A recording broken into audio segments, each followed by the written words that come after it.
Ladies and gentlemen, we have Bilibili versus PSG. Simple notes about the series before we jump into it.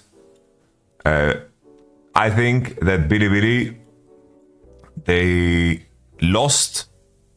Like game 3, I think they fair and square got outplayed. Game 4, I think fair and square, they also got outplayed. Like game 4, we had Azir, we had Vayne, you know, we had Zaya. It's like Bilibili were playing a lot of champions that they don't usually play, right? And you could see it in the level of play. And PSG beat them fair and square in game 4. Game 3, honestly, that was a big throw from, of course, PSG in that one. Game 3 was a big throw. But game 1, Bilibili stomped. Game 2, they were very disrespectful. They threw a 9k gold lead. Very disrespectful gameplay. They made like so uncharacteristic mistakes. And then game 3 and game 4, I think genuinely they were getting out-drafted and they were getting outplayed. And then game 5, they of course completely stomped. Right? And just to be clear, right? I think that people are gonna do like this math now where, oh, Bilibili looks beatable. But the thing is, what PSG did today is that they showed up in fights and in dragon setups. That was something that, for example, Fnatic couldn't do against Gen G. Of course, Gen G is a different team to Bilibili, but it is something to highlight that PSG today individually fucking played really, really good in fights. They had very good prep and their team fighting was super, super good. And to contest Bilibili there is really fucking impressive. Bilibili was a team that is insanely good early game, and then their mid game is like okayish. I think top esports mid game, the other top 4 mid game is like, you know, up in the air. And then it's like their team fighting is absolutely, the team fighting is tremendous, you know. But the fact that PSG went toe to toe there and Bilibili couldn't get like some cheap wins was really, really good.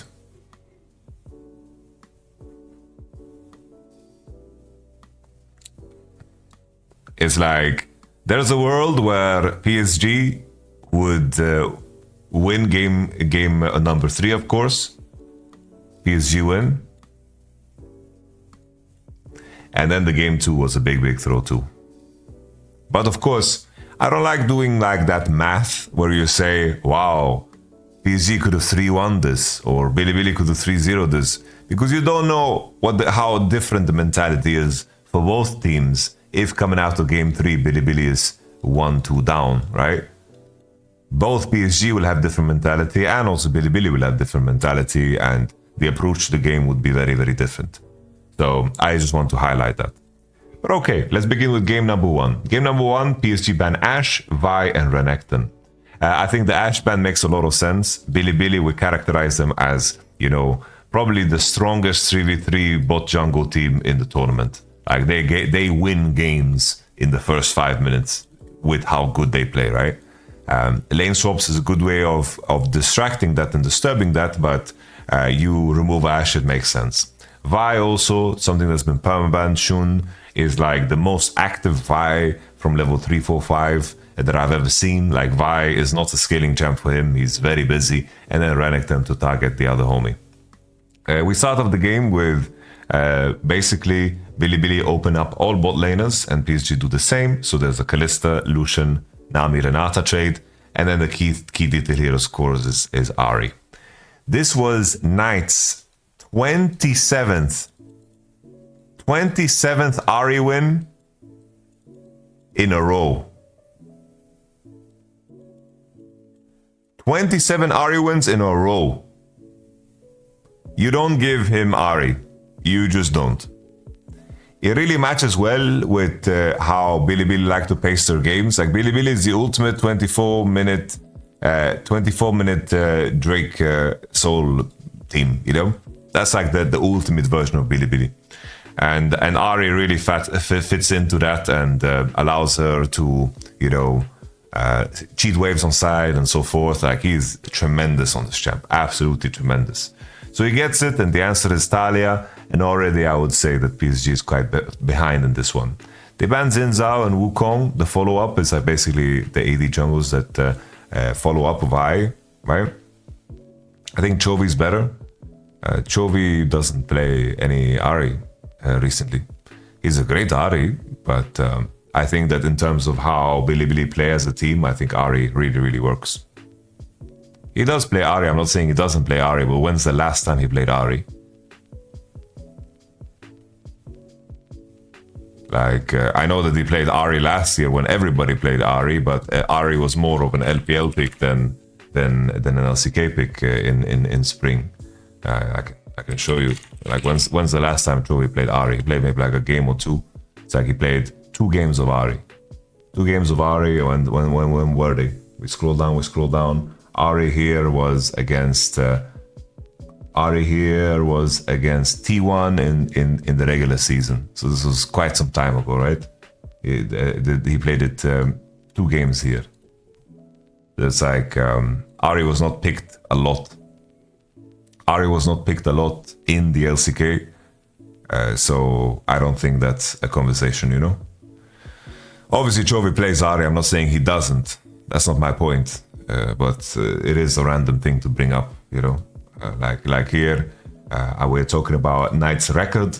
Knight Ahri and the way Bilibili plays, it really, really fits them. He currently has a crazy record on Ahri. Like that 27 win streak is something that no one else boasts. So usually I'm not too big of, like, not too big on, of course, jerking off statistics, but a 27 win streak is kind of mental. It's kind of mental. All right, so TF gets banned to marinate the K'Sante further to make him a better pick, and then they pick Javan. I think Javan against Talia Nami is something that's plausible, especially with Vi, Zhenzhao, Wukong also removed, right? It's like you need to pick some kind of AD jungle that has good pacing. I think the biggest problem with Javan, which is a problem with a lot of junglers, is that I think that the clear after the first clear is so fucking slow. And then you have pretty weak items to buy that don't make you a big threat, and also they don't make you tanky. So you just don't generate enough gold to compensate for the weakness in Javan's kit. So K'Sante, it was a very crucial pick in this series. I think this tournament as a whole, I think we are like, it's like taxes, fucking death, and K'Sante. Like, K'Sante is just dominating every game that he's in. Like, if we look at here, we had K'Sante dominating, K'Sante running the region again. K'Sante got banned in this one, 1-2-3 by Fnatic. Where was K'Sante in this? Oh, Team Liquid picked K'Sante and lost. Ah, K'Sante's balance, guys. Ah. And here Tobisos picked K'Sante themselves. Here we go, against Jin Nami. But that's... Same as last MSI. It is kind of funny that the meta from last MSI is pretty much the same. It's like Lucian Nami, Lulu, Zeri. It's pretty funny on many levels. Vi, Wukong. Like, the meta just hasn't changed. Like, some champions are just king. Yeah, like if you pull up the stats of every top laner, like the big ones, like if you look at Bin, not Bing. What the fuck is Bing? If you look at Bin, you see his K'Sante stats. He has 8, 75% win ratio. You look at Keen, like Keen is a heavy K'Sante merchant, right? This is Giga K'Sante merchant. But every top laner is the same. Like, which top laner isn't? Like Oscarinin. Like, bro, like it's K'Sante merchants, like in 18 games, bro. Like, every top laner is a K'Sante merchant. Like, if you made it to this tournament, it's because your team picked K'Sante. Maybe that's the correlation. Like, who else did we miss? We have Zeus. Zeus as well, K'Sante merchant, but Aatrox was a thing, right? It's like 11-0, bro. Nevertheless, we continue we jump into the game. I know. This game was a rather quick game.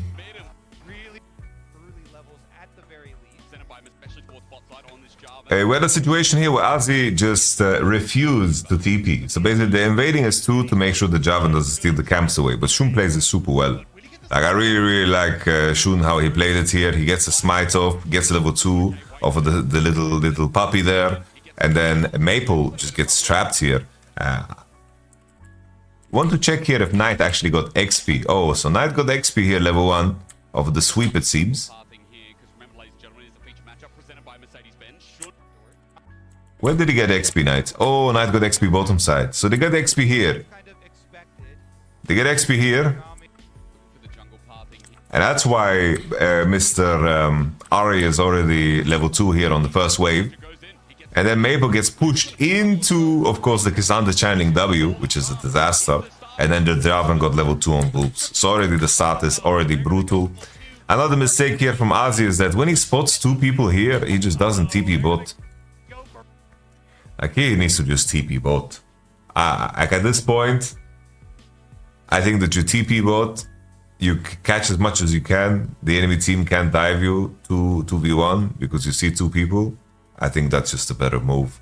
Maoka is gonna cross and they can pressure maybe Kisante. I think TPing bot is just better here. I think you can catch a lot of minions here. But Azi just stays. Azi just stays. I think PSG was a very weird lane swap team in the other games that they played. And of course PSG is very far behind here on the swap already. They lost a kill. They didn't hit the bot turret enough. Kalista Renata is really... Like, they hit the turret super much, and there's no TP angle anymore for Urgot on bot because, of course, Kesante and Javan are in Fog of War, so they can dive him. And then Woody takes level 2 and then he pieces out, but this already is like quite winning for, of course, Bilibili in terms of gold distribution. They managed to kill mid, no flash for Maple. Knight doesn't even need to TP back. So it is what it is, you know? Like, I genuinely thought, and in the aftermath, I genuinely thought that the changes they did to Kesante with his R, of course, not slowing Q, you know, and the W charge time, I thought those were some hefty nerfs, you know, but I think just lane swaps being back is such a big plus for Kesante, because Kesante does so well in them, right?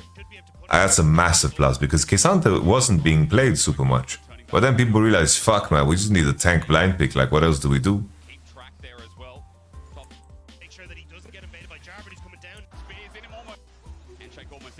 Elf Kalista is a thing of beauty too, like completely rude how strong he is on this champ. I want to take a step back and just check what happened with Jungle, because Junjia did this 2 games. But it's my neighbor, there's a child just screaming. Ah! Can you guys hear this? Bro! There's a child screaming outside my window, man. Ah! Alright, I'm gonna focus up again. Basically, Junjia started, as you can see, Junjia started in the bottom side jungle. Mr. Shun only got wolves and he got 3 camps and crab, while Maokai gets enemy camps here, blue, Gromp, his own bot side, and then also his own top side. So Maokai is very far ahead. This also happened in one of the other games.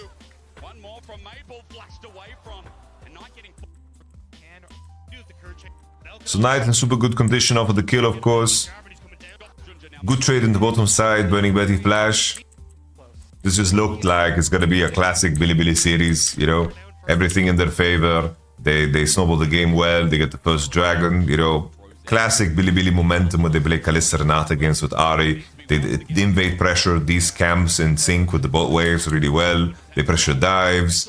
They play around the enemy timers super well, right? Like here, they Kalista ult. The follow-up here was super nice here from PSG because they regank on the same swing.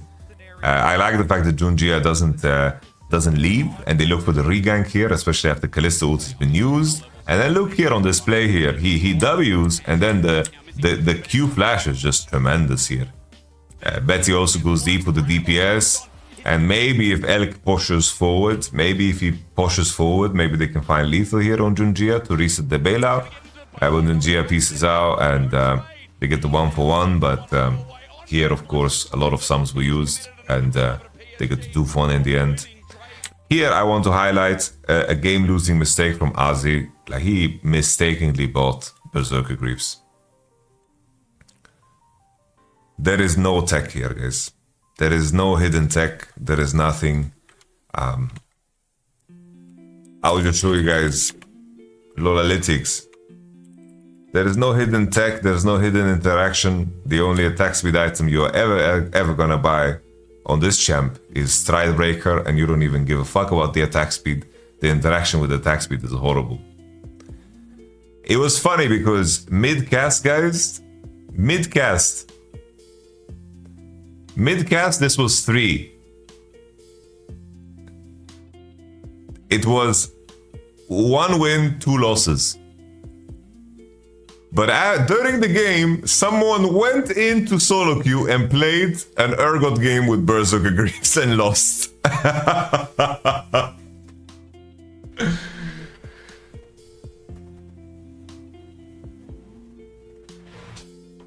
That is really fucking funny to me. I think that's really, really funny. Sadly, this is game losing because he loses lane against Kisanta harder. Additionally, he's easier to dive, easier to gank. Like, the tabis are so important in this game when enemy is so AD heavy. It's truly a horror. Something that PSG did well was that they contested the bottom side situation. It's like Maokai ults were being sent in the bottom side, and they really tried hard to, of course, punish the fact that Elk has no cleanse. I like that a lot.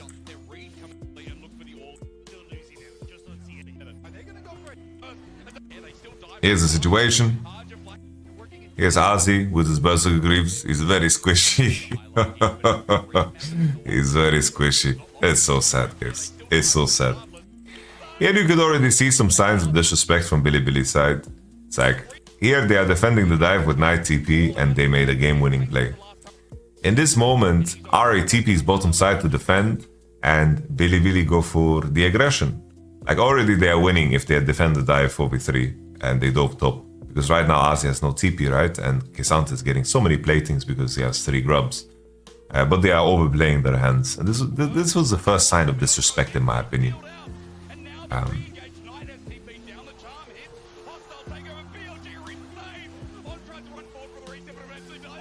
Oh. We fast forward.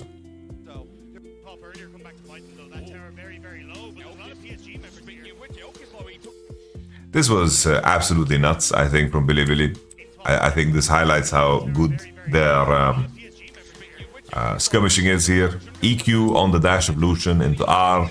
They're fighting practically a 2v4 on that side of the map. They know they have the lethal. Ari gets the reset. And in this moment you thought, oh, this is going to be a very easy series for Bilibili. Because obviously an ace at 14 minutes into the game, you think to yourself, the game is just lost, right? So once again, we take a look at this fight. It's like the gang starts with PSG. It's like a big detail of what Bilibili do is, right? They really play on the edge. Playing on the edge invites fights. You guys remember, if you watched my reviews, there was a situation where I said that no, I should posture on them and not walk away so far because he can invite good fights. Bilibili is doing the same. They are trying to play on the edge and they're trying to create fights. They want to look appetizing. They want to invite fights. And in this moment, PSG go right, they snap. Maokai ult is used. And Shun's position here is marvelous. He kites back out of the Maokai ult into EQR. And then Betty is in trouble. Betty does his best to survive, but he can't. Oof. And that is pretty much all she wrote about this one. We basically, it's like Urgot having Berserker Greaves makes him so squishy. Like, look how papery this Urgot looks on top. Like, look how much damage this Cassandra does to him. He has no tabi, bro. Later on in the game, Urgot sells his boots, in fact. He sells his boots, in fact, and gets into tabi, but far too late. It's a very sad mistake, but I think the key thing here, the key takeaways that PSG had out of this game was we can't let Ari, and we have to reconsider Kalista too. And also the blue side will be very liberating for us. Coming into, actually they learned that a little bit later, I guess. And buy correct items, true. In this one, kind of surprising to me that they didn't go, like they didn't switch over to blue side. I'm very surprised that that was the case. Plays, but they just run back the bot lane matchup, and the only change up here was that, of course, they ban Ari. They ban Ari and open Renekton, and the enemy team picks Renekton on 3. So Ari ban, Renekton open. Kalista Renata trade for Lucian and Nami, and then they go K'Sante on 3. At least they did recognize that, yo, K'Sante's OP.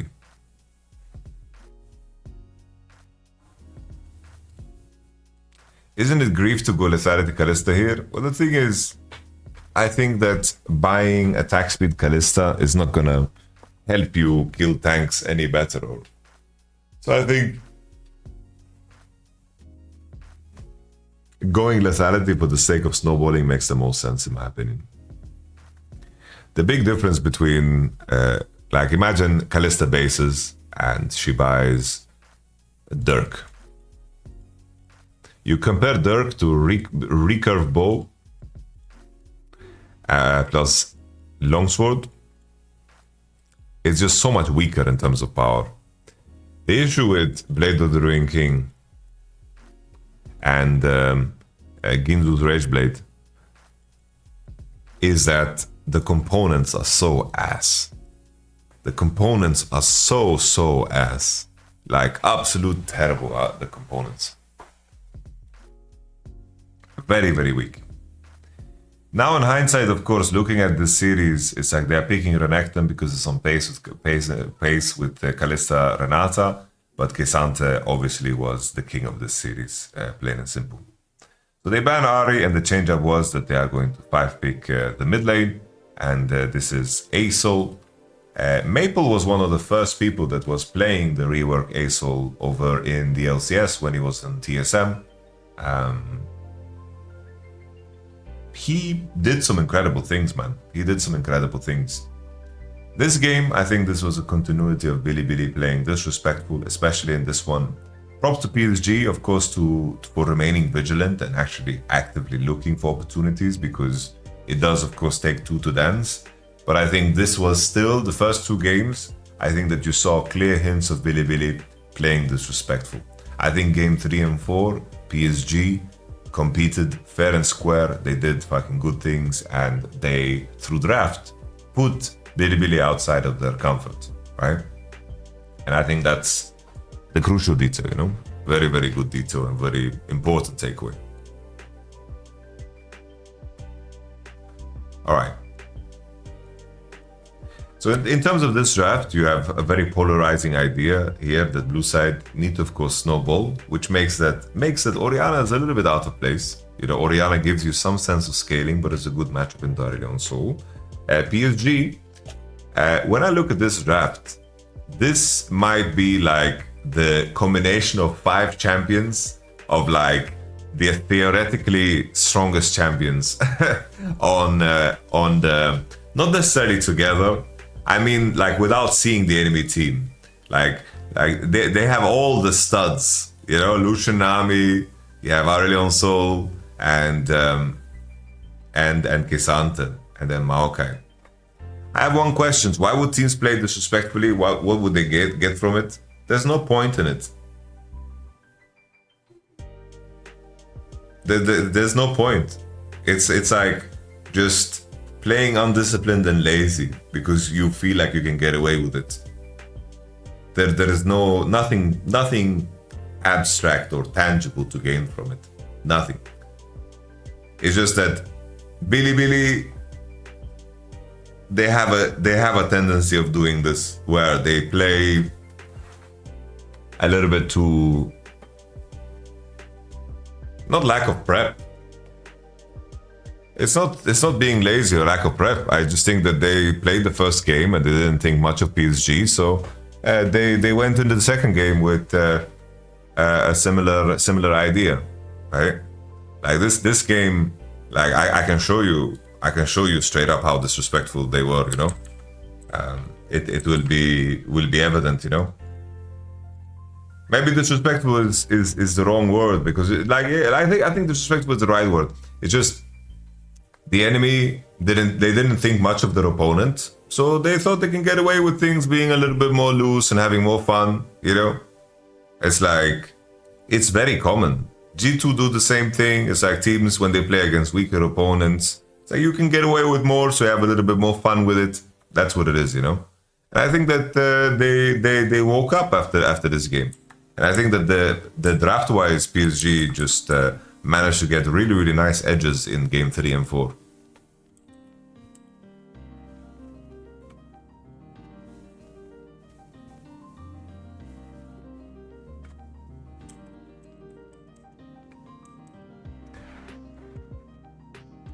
Here, Alti, you know, even in this game, Bilibili like outplayed them really hard early. Azi did the thing where he tried to get the melees, but Bilibili is just tanking the whole wave to make sure that the melees don't die. Azi did get 4 minions of XP here, so it's not too horrible, right? And Renekton's gonna walk top to crash. But this trade 1-for-1 is alright for Bilibili, considering that Shun is invading on Junjia. I don't know, this Junjia, like here, Shun, he clears the jungle so fast because Renekton is fucking helping him on every camp. It actually makes such a big difference, because Maokai,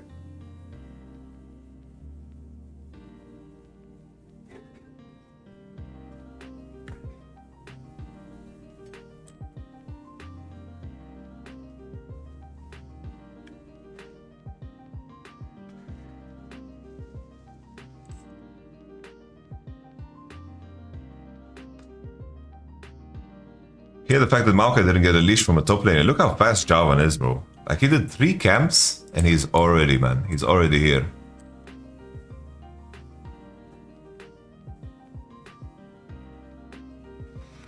No, in my mind, I think that On and Elk, what I said, the big difference is that On and Elk, it's like, first and foremost, I think that Zeus really likes to play carries. He has a good K'Sante, right? But he really likes to play carries. That's a detail as to why I thought the lane source will affect T1 more. And additionally, like, I think that you can get away with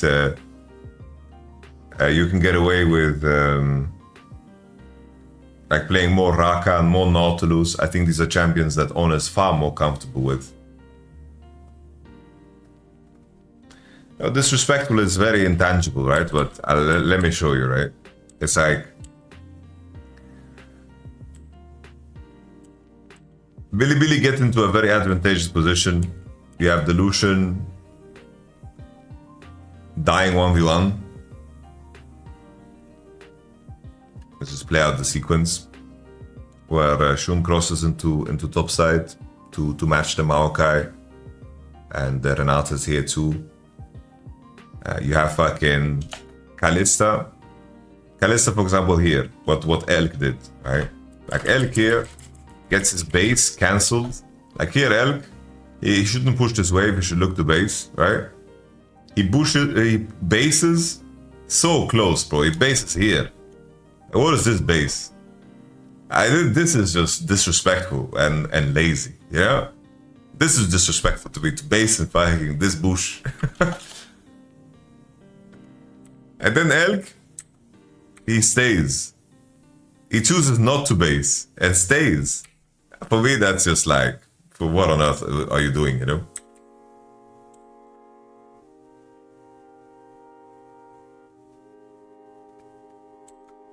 They're matching for Renekton's side.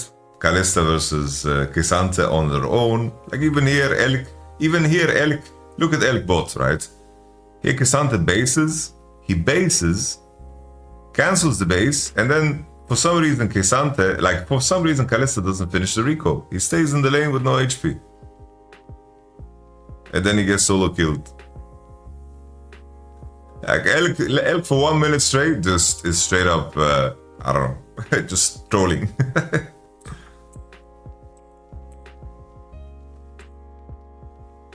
Not sure what Woody is doing here, man.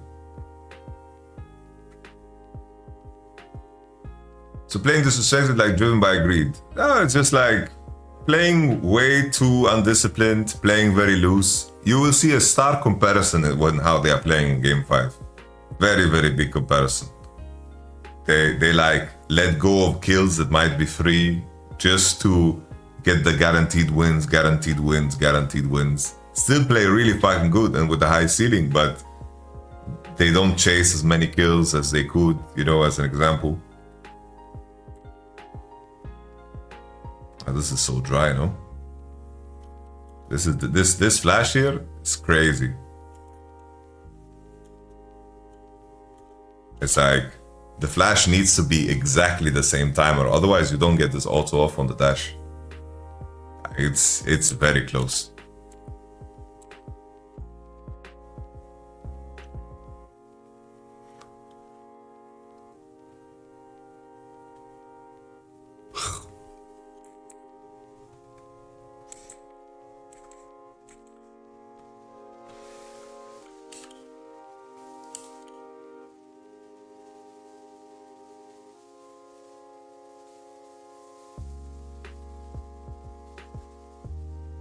And there we go. And that's the full circle of the punish from Elk burning his flash.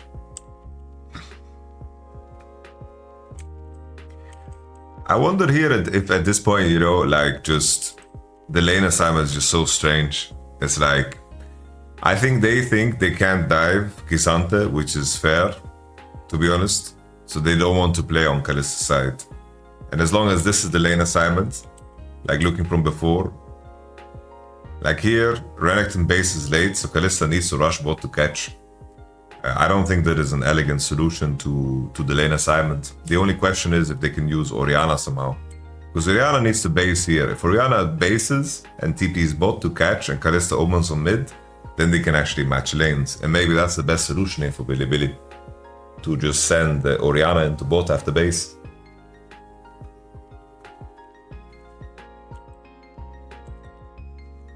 We jump forward. It's also very important PSG, just because of this thing that I said, the sequencing that I said, they did get one Drake. And sometimes that can of course matter.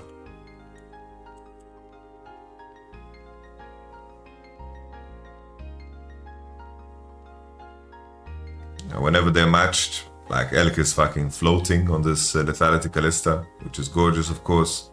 Junjia flashes the ult, they know that Javan doesn't have EQ. And now the mid to early game is just about denying this Lucianami for ever breathing or ever existing. They are really squeezing them bot and really ballooning their lead. Shun cuts through, Orianna pushes mid, and then they cut through. Shun full control of the river, very standard Bilibili, you know? Very standard Bilibili.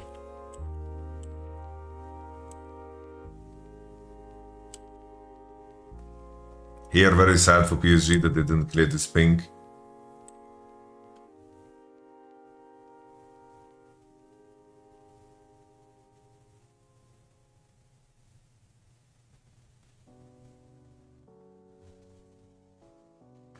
And now, you know, by every stretch of the imagination, the game should be just over, right? It's like we're going to reach a point where Bilibili are going to balloon their lead to an 8,000 gold lead.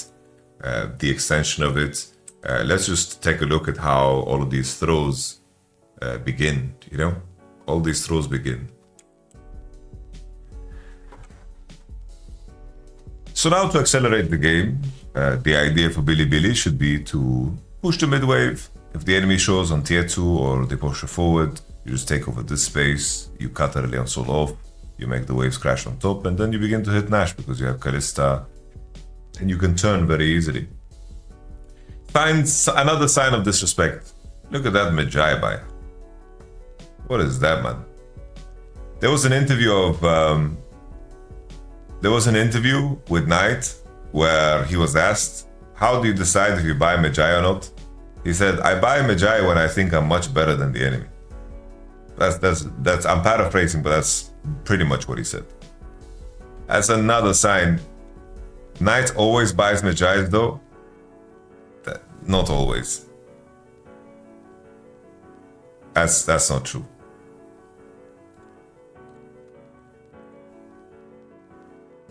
So he's flexing. He's flexing, you know? We can pull up his Game of Legends and see how often it happens, but I remember that he said this literally in an interview, you know? Okay, so for the homies that say that he always buys Magi. We have one Magi in the Nico game.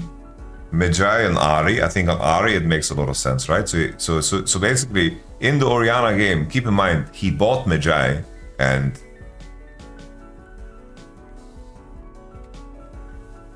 let's take a look at the rest, okay? We scroll down. One Magi. I think on Nico and Ahri, it's a plausible buy, you know? Here's Syndra, one. Like, I know he buys it often, don't get me wrong. But to buy it on Orianna, second item, it's devilish. To do it on Ahri makes sense. Magi on Ahri makes sense. You're a very, very mobile champion. But when he's playing fucking Orianna, he's not fucking slamming it. Syndra, not slamming it. Ahri, he's slamming it. He has a fucking upgraded Sunfire cape here, bro. He has an upgraded Sunfire cape. He has an upgraded Sunfire cape from Ornn.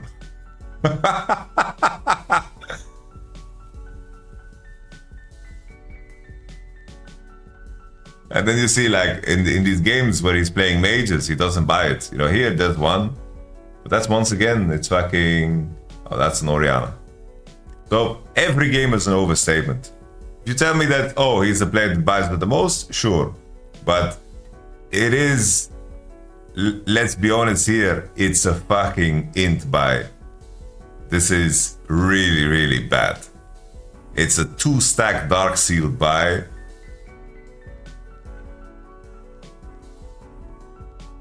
He's just elevating risk, you know? He's elevating risk for no fucking reason.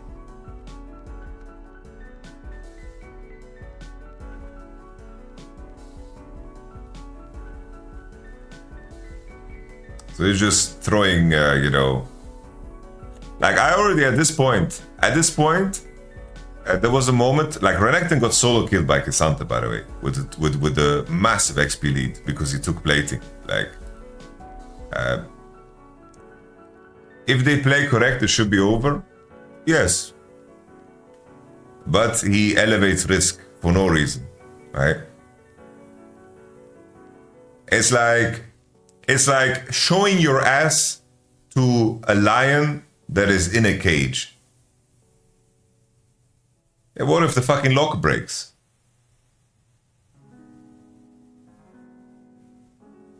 You need to be able to run, and then you're there with your pants down and you showed your ass like you fucking begged for it. You understand my point? It's like you shouldn't.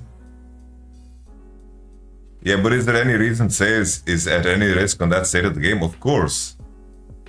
Everything adds up. Everything adds up. Like, you can't say, oh, just because we're ahead, I give myself the right to elevate risk.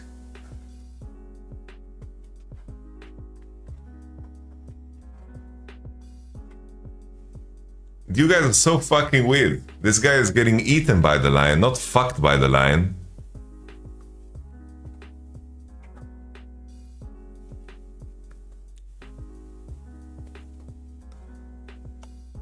Fucking animals, man. All right.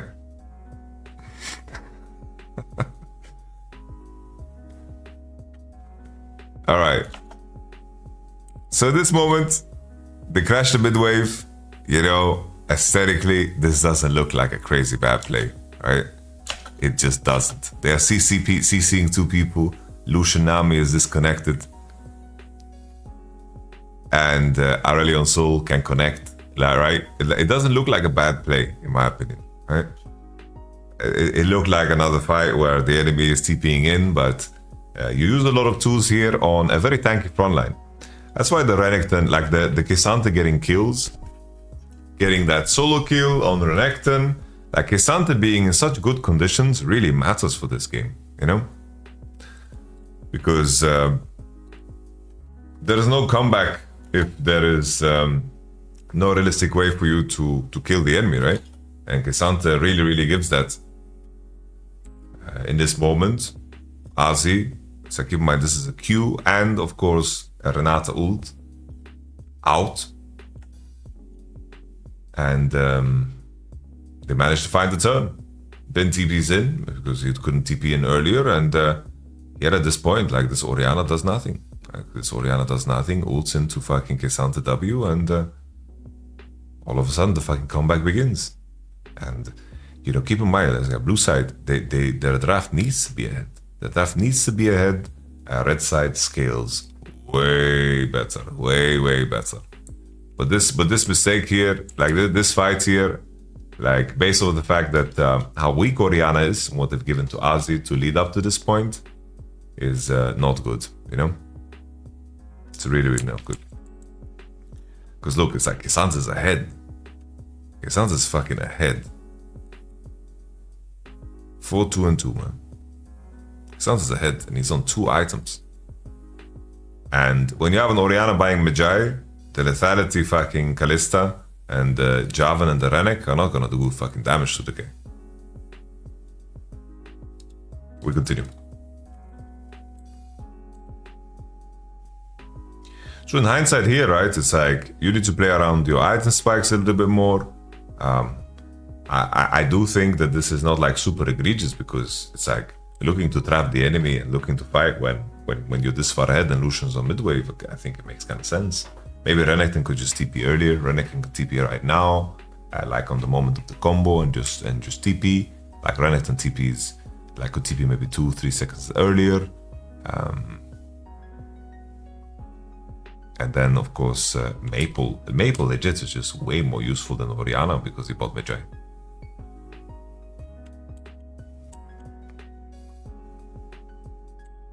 And so it begins. PSG get a Nash, they get a fucking ace here, and it all stems from the fact that Azi just got so far ahead from solo killing Kalista and also solo killing Renekton. And now at this point,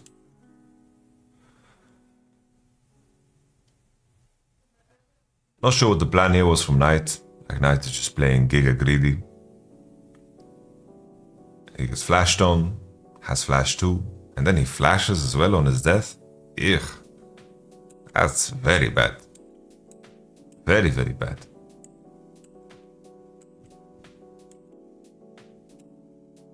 At this point, PSG being early, like even against fucking this composition. And then also like Orianna not buying Liandry's and CDR shoes. Terrible. Simply terrible. I think Betty deserves props, but honestly, I think that Maple also had a fucking great series. Really good series. Here, Billy, you know, they try to go for another swing. They see Lucian on mid, so they want to look to engage, but the issue is just Aurelion Sol gets out. Aurelion Sol has a very good and sweet interaction here with Michael Javan. Is that even if Michael Javan just ults and dry here, right? You can just fucking keep flying. It's not hard CC, so it just keeps flying.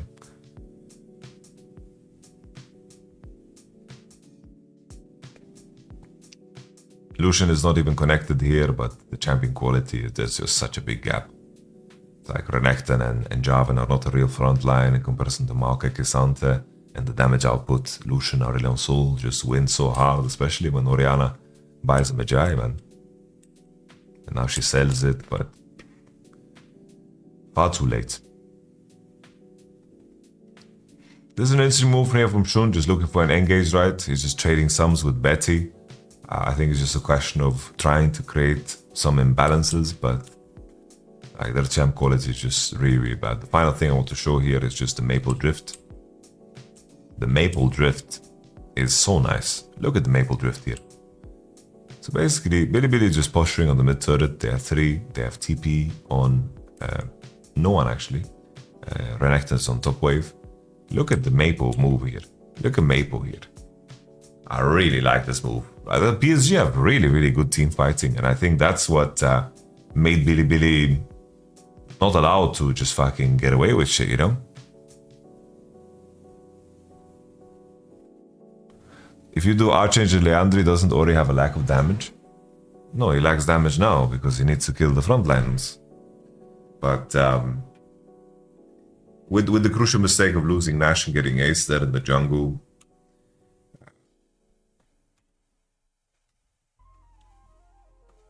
I think it wouldn't really matter what Orianna buy, because Orianna is not gonna like save your scaling unless she's like super far ahead of the curve in this game, and she wasn't. Just buying Magi like that is rough, very rough. Okay, let's take a look at this Maple move again, bro. PSG, bro, like their synchronization of abilities and the team fighting, bro. Look at that, man. That's beautiful. I really like that. Really, really like that punish, man. They played fearless and they played team fights very well coordinated. I think that's super, super cool. You sure? I saw great engages dives by both G2 and Fnatic recently. I don't know what you've seen from G2 recently, but Fnatic struggled in their fight selection against Genji, and Genji spaced them so well. But of course, I think Genji do that well, you know? It's like they spaced them super well.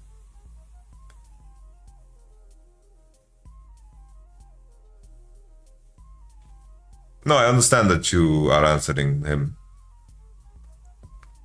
but I'm answering you, all right? I'm not gonna lie, every time I train legs the next day, bro, I feel like I need to sleep 2 hours more than usual. Let's continue. Game number 3. Game number 3. It is kind of interesting how you go through all of these champions. You go through all of these champions. You go through all of these champions and still Maple ends up on Nico. And I have to say that this was probably Maple's weakest game. And I thought that Nico was his go-to champ, right?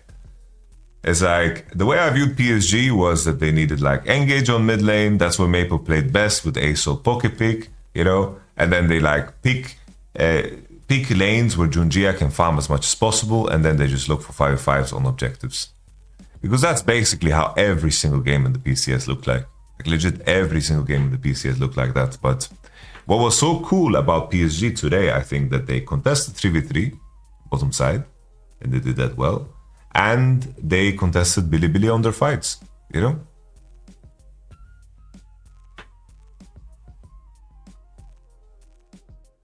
In this particular draft, I think the crucial detail is just Vi. If like Lucian Nami is versus Zeri Lulu, Vi is just fucking through the roof stonks, man. Just fucking, her graph is just stonks, bro. Big stonks. I think in hindsight, it should have just been fucking Vi first pick here. Vi first pick should have been the go-to. I think Vi is good against Talia. Vi is good against most mid laners. You have Lucian Nami open. If the enemy goes Lucian, I think Vi is just too powerful. Like, Lucian gets value when he can dash on enemy and he can fucking dodge all the CC, cleanse CC, and play on move speed. but Vi doesn't give a fuck about that.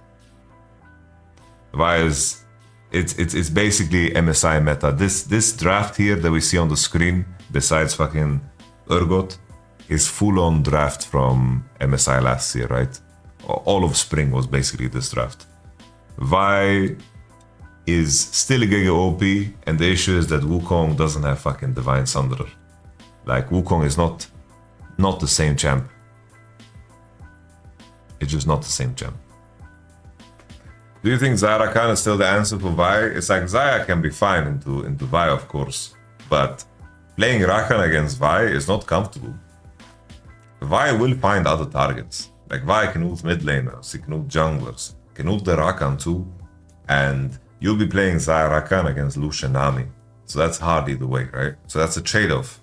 And you're trading very hard to then, of course, play against Vi. But Wukong is not the same champ as he was last year, right? He has no Divine Sunderer, and Divine Sunderer, as we all know, was and is Giga broken because it was removed from the game, it wasn't changed. So probably in some vault somewhere it has the same stats. Alright. In regards to the draft, I do think that just Vi and Nico seem much higher quality to me here in terms of how much pressure they can put on the bot lanes. Because obviously it's like when Zeri and Lucian and Lulu and Nami is picked, it's all about the bot lane. It's like you need to have champions that can pressure. And Vi is just the ultimate champ for that. Urgot combos well, Nico combos well. And they have a champion that can contest early well.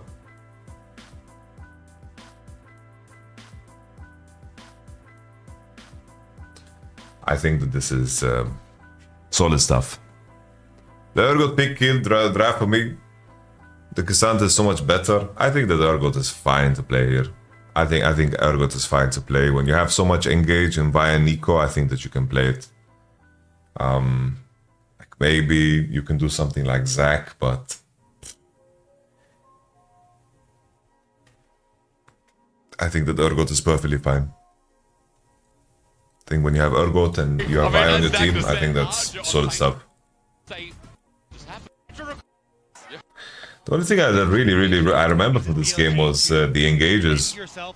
It's like there was so many ganks into bottom side. It's like already the fact that Azzy just fucking attacks the Wukong clear. Just notice how slow this fucking Wukong is. Like Vi is now clear. She cleared 3 camps and she cleared the more difficult camps in the golems because she needs to walk so far. Like keep in mind, this Vi cleared Raptor Red Golem into crossing bot. She walked across the whole desert and Wukong is still on 12 CS, bro.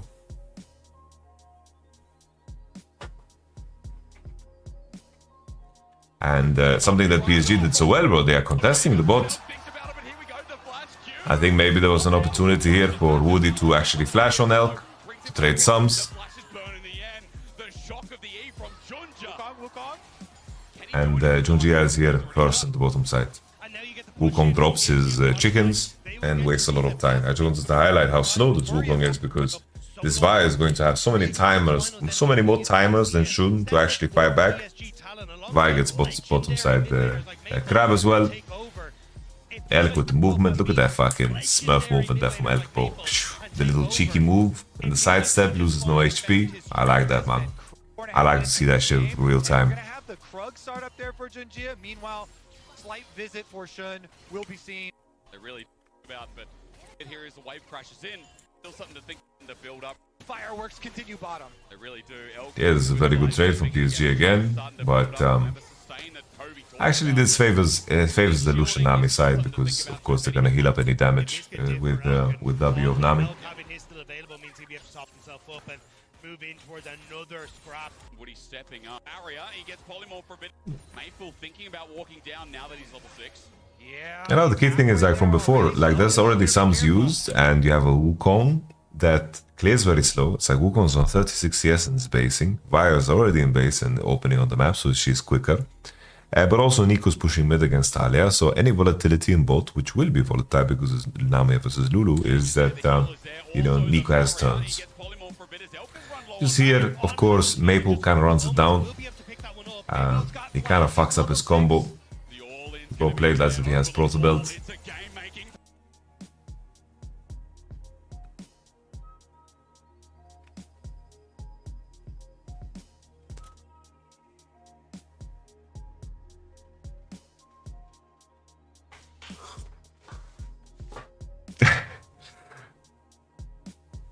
My eyes have cholesterol, boys. I don't even know what that means. This was kind of funny, huh? PSG, Maple is just way too impatient. I wonder if there was angles to just flash over the wall into R and then go. But the issue is that bubble is so easy to land off of it, you know? It's a game-making play. He flashes it away. Maple was so close, and Elk just has to emote on him. Yikes. Oh my goodness. I mean, And that's tough. Maple uses flash. Knight is very clearly telling them, hey, could be the roam there. But Zeri and Lulu, they're competing. They're doing well, man. So another thing is Junjia is going to reach 6. And they're just keeping up the pressure. It's like Wukong is evading topside. And Bilibili are fucking fending for their own. Like Wukong just can't really keep up, in my opinion. And Nico and Vi did a way better job of disrupting bottom side. First they burnt the flashes, then they punished the flashes. Imagine if that Nico play was a kill. I think here, I don't know why Woody doesn't fucking tank. Like, I don't know, like, why Woody just doesn't fucking start tanking it, bro. Like, just fucking hit this shit, bro. Like just fucking hit. Like, Junjia is waiting, you know? Junjia is fucking begging. Like, please, tank so we can one-shot his forehead. Plates taken, Junjia about to die, flashes on in, runs on in, on down the meantime, and Junjia oversteps. Knight for the trade-off as Maple now rolls on in, but he's got no flash. Maybe they were waiting for Q cooldown when soon. It's like either way, Lulu needs to be the one tanking. Like Betty hit, he shouldn't be tanking, he needs to be DPSing, and then Woody just needs to start tanking, put the spells on someone, tank the turret, reset it with an army death, and then they walk away. But also, they don't need to necessarily, they don't need to do that. They can also just walk away, get the base off, because Talia hovers, and they know. And it's hard for Nico to contest mid because Wukong is hiding in the wake, you know. The repeat there onto On, and they rotate him on over to the mid lane. Yeah, this was a massive swing here. Like, Elk has no flash, no cleanse, and Zeri, Lulu, they have all sums. Yeah, Elk is just fucking, he's just squeezing so hard, but Betty just straight up flashes on his forehead, flashes over the Nami ult. Nami has no ult either. Now suddenly PSG are just in such a winning position. Their position is so winning. Betty is just drifting, man. Absolutely drifting. We continue. PSG are collecting objectives. It's a brilliant flash from Betty. Brilliant flash.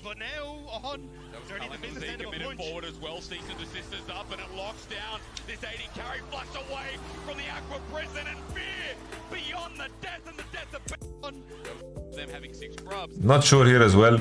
It's like Billy, I don't know what Elk is doing here, bro. Like, he's just playing for first strike money. But Elk had quite a stinker, bro. Like Elk had quite a stinker, and the PSG just didn't fucking allow him to cut his bullshit. That's why, like, here is a good example of why Vi is so good against Lucians, because Lucian is one of the few champions. Like, Vi is one of the only few champions. Why Vi?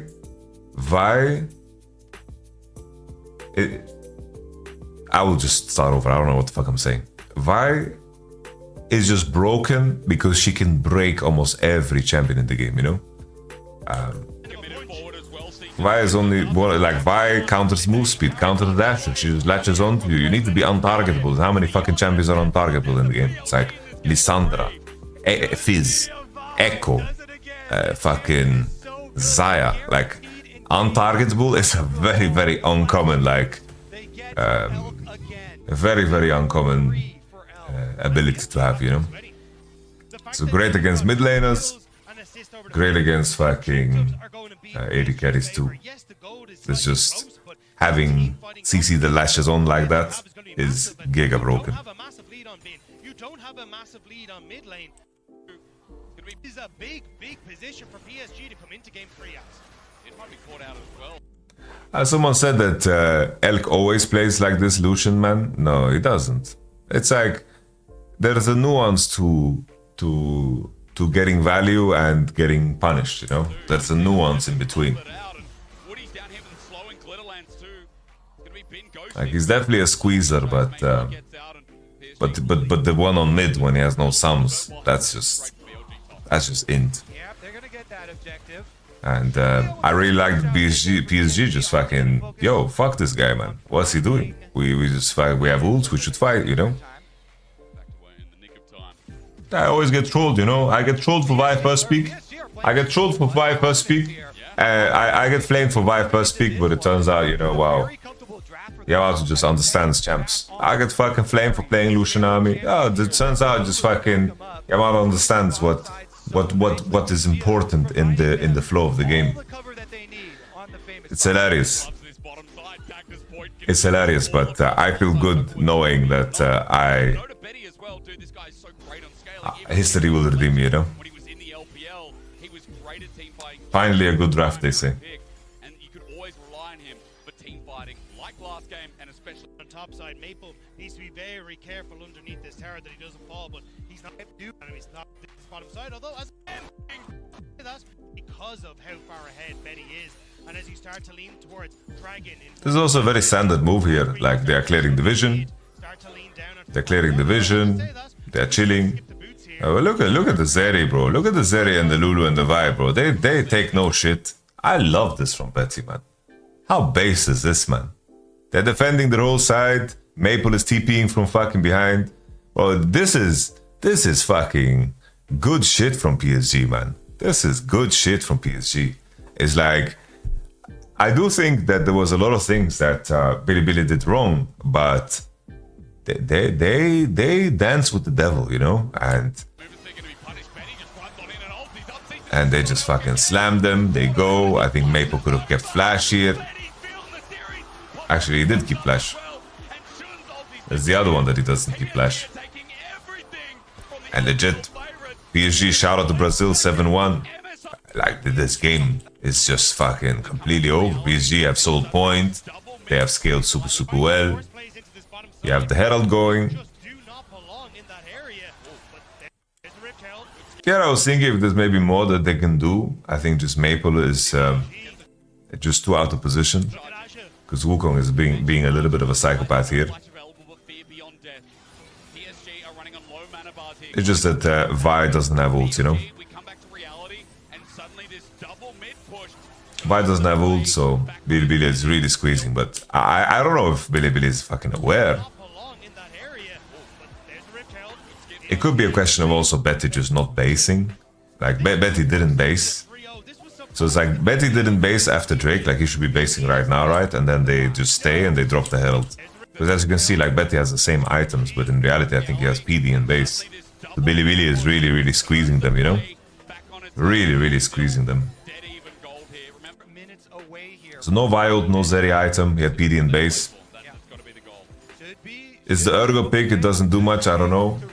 Oh, like sure, maybe you can pick Zac, but I think that Urgot is perfectly fine. It's like they have enough tools, Vi and Nico, and Urgot can help with dealing with Kesante in the front line, and he can follow up very well on Vi and fucking Nico. What about Camille? It's like so-so, I think. It's fine. I have an issue with Camille. I have such a big issue with Camille. I think Ravenous Hydra. You need to buy Ravenous Hydra, but Ravenous Hydra is so fucking expensive. Trinity Force is so expensive. Like, you have so expensive items and your components are total ass. It's like when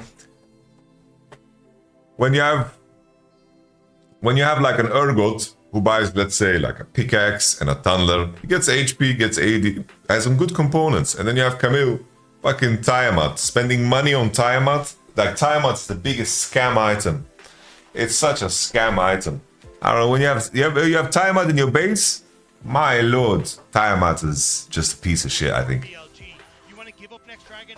Yeah. I hate Tiamat, man. Two towers are gone from PSG Talon and can get in a good position for the dragon. Låter som jag säger timeout. Need to use these next Jag hatar 30 minutes timeout när jag älskar really well timeout. to crack open. As well, need a pause. Elk jumps forward. Nobody gonna find anything just yet. Maker. Waiting. Patient are the PCS. Elk steps up. Good poke onto Betty Knight doing the same. Culling brings it off of Maple. Flash finds Elk. Tanglebug is flashed out. See the cleanse flash combo there? Like, Elk is legit only playing cleanse. Of course, there's Lulu Polymorph, but it's doing cleanse for the sake of fucking Nico in this game, you know? Here, Maple traded sums with Elk, but I do believe that Red Side still... I do think that Red Side is stronger coming into that Drake fight. They get the pick back, but now BLG, they want more. They're not expecting a shove away. Betty is lucky to be alive too. Woody gets poked on out and just is woken up. PCS this. Here as well, Vi crossing into the jungle when Azerion Lulu is basing. Like, this is a terrible mistake, right? Very, very bad mistake. This is Billy Billy's area, you know? Like, Azeri Lulu are not on the mid wave at all. They can't breathe. They need to wait for the Maple respawn. They need to regroup. They need to find the bases. Except that you lose your bot side and your bot tier 1. Open on mid is 5. Take the space, you know? Yeah, the counter from On's Nami. Very crucial kill here for Talia because she actually just fucking finished Deathcap off of it, man. Taking him down in the counter. That ward you see also far up in mid lane, doing some work there for BLG. And here's the temp spot side, completely dark. Now the moment of truth. Here in this spot,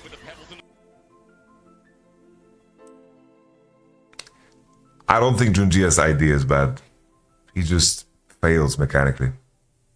I do think that in this position, I do think that Red Side is stronger. I still think that they win. There's a conversation surrounding like Maple having flash or no flash, but I feel like that he can play around space and he has Vial too. Like the main thing for me is that they need to push these people out, hold this vision here, and then play the game. But I think it is fair to point out as well that K'Sante is a big fucking problem. And he was every fucking game, let's be honest. I'm at the point where I accept K'Sante is just Giga.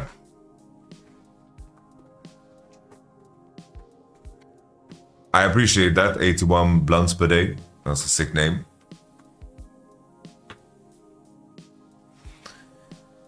I don't think it's a, like, I agree with Dom. That waiting for IE of Zeri and Flash of Maple is also winning. It's also winning. I don't think that's crazy. But I also think that PSG can win a fight here. I still think that they can win a fight here. I still think that Zeri is fucking OP here. Keep in mind, they just need to, like, if he Qs Shun and ults and one-shots this guy, which I think they ought to win, right? Just buy ult the Lucian. You would probably want to buy ult Talia because Lucian has no summons. And Talia is way stronger than Lucian at this point. But I do think that Red Side should still be winning here. And Urgot will help super much in how easy it is to kill the actual K'Sante that will frontline, you know? Like, Urgot is a decent... yeah, like obviously... we're talking with... You're saying nah, but you're misunderstanding. In the conversation of the setup, Red Side can win this Drake situation. I think that they are favored. Can they give this Drake and fight another day? They can. They can wait for IE, Black Cleaver, Shadow Flame. That's fine. Flash. That's fine. But they win here too, in my opinion.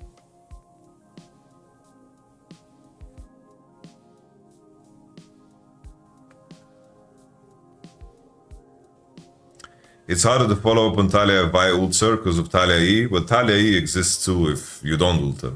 So it's not really not a non-factor. But let's not get stuck here. Plain and simple. I think if this lands here on Shun, what Junjia wanted to achieve here, Shun is front lining for the time being. Sides with shove away. Arja gets caught on up with the if he lands, I think Shun is one shot. They ever got ult, they one shot him, and they win the game. You know, it's just very sad. But he ults a fucking clone. He ults a clone. Like it's worse than Q flashing and not doing anything. He ults the damn clone. So he CCs himself only. He ults the damn clone. It's a massive blunder because and also like what Maple does is also like I don't know what the fuck Maple's doing. Like I don't know what Maple is doing, bro. It's like Maple did the same as fucking Junjia, let's be honest. They ulted clones, both of them.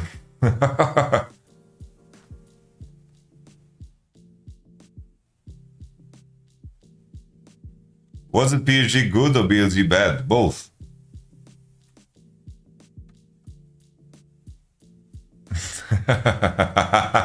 Tanky made the title to fucking troll me, bro.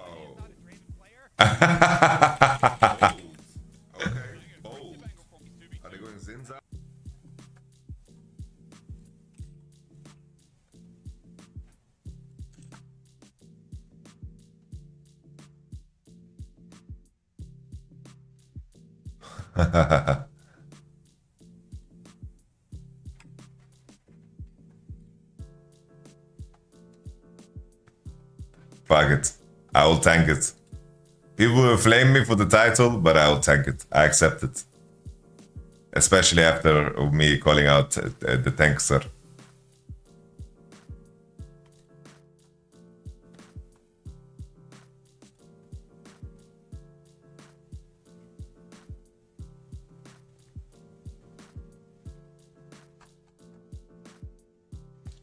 Okay.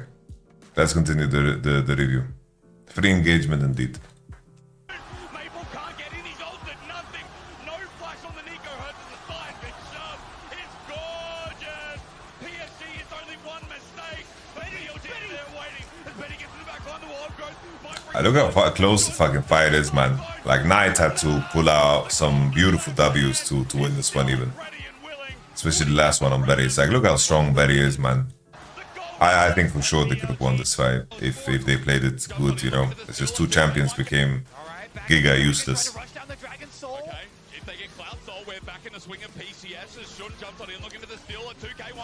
Also unfortunate here on the smite of Junjia, fucking Talia Rock got it. Like Soul would have made a big difference here. But I'm just surprised. I'm surprised that PSG don't fight back here. Like, why are they giving up all of the space? Like, I legit think that they should fight back here. Like, you're screwed if you don't fight back. Why are you letting these people walk over you, you know? You have to fight back here. You need to contest here, contest here. Like, why are you letting them face check you like this?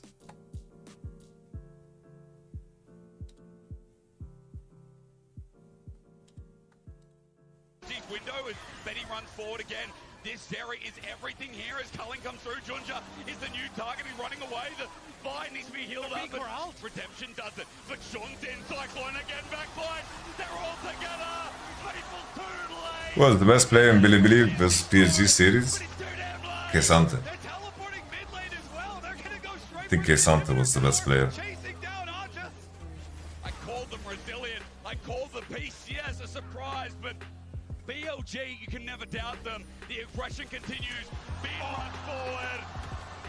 Ends his life. The ace, the open face, and BLG. That's game number 3.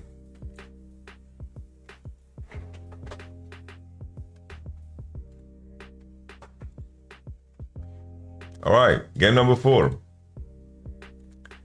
Game number 4, something interesting occurred in draft. We saw the interaction of lane swaps. Like lane swaps really coming to effect here in full form because him actually Not a bottom side. a bit of rats. So this is something to highlight. Maybe this will be an issue for Bilibili as they continue. It's like they get the Vi, which is a neat lock-in.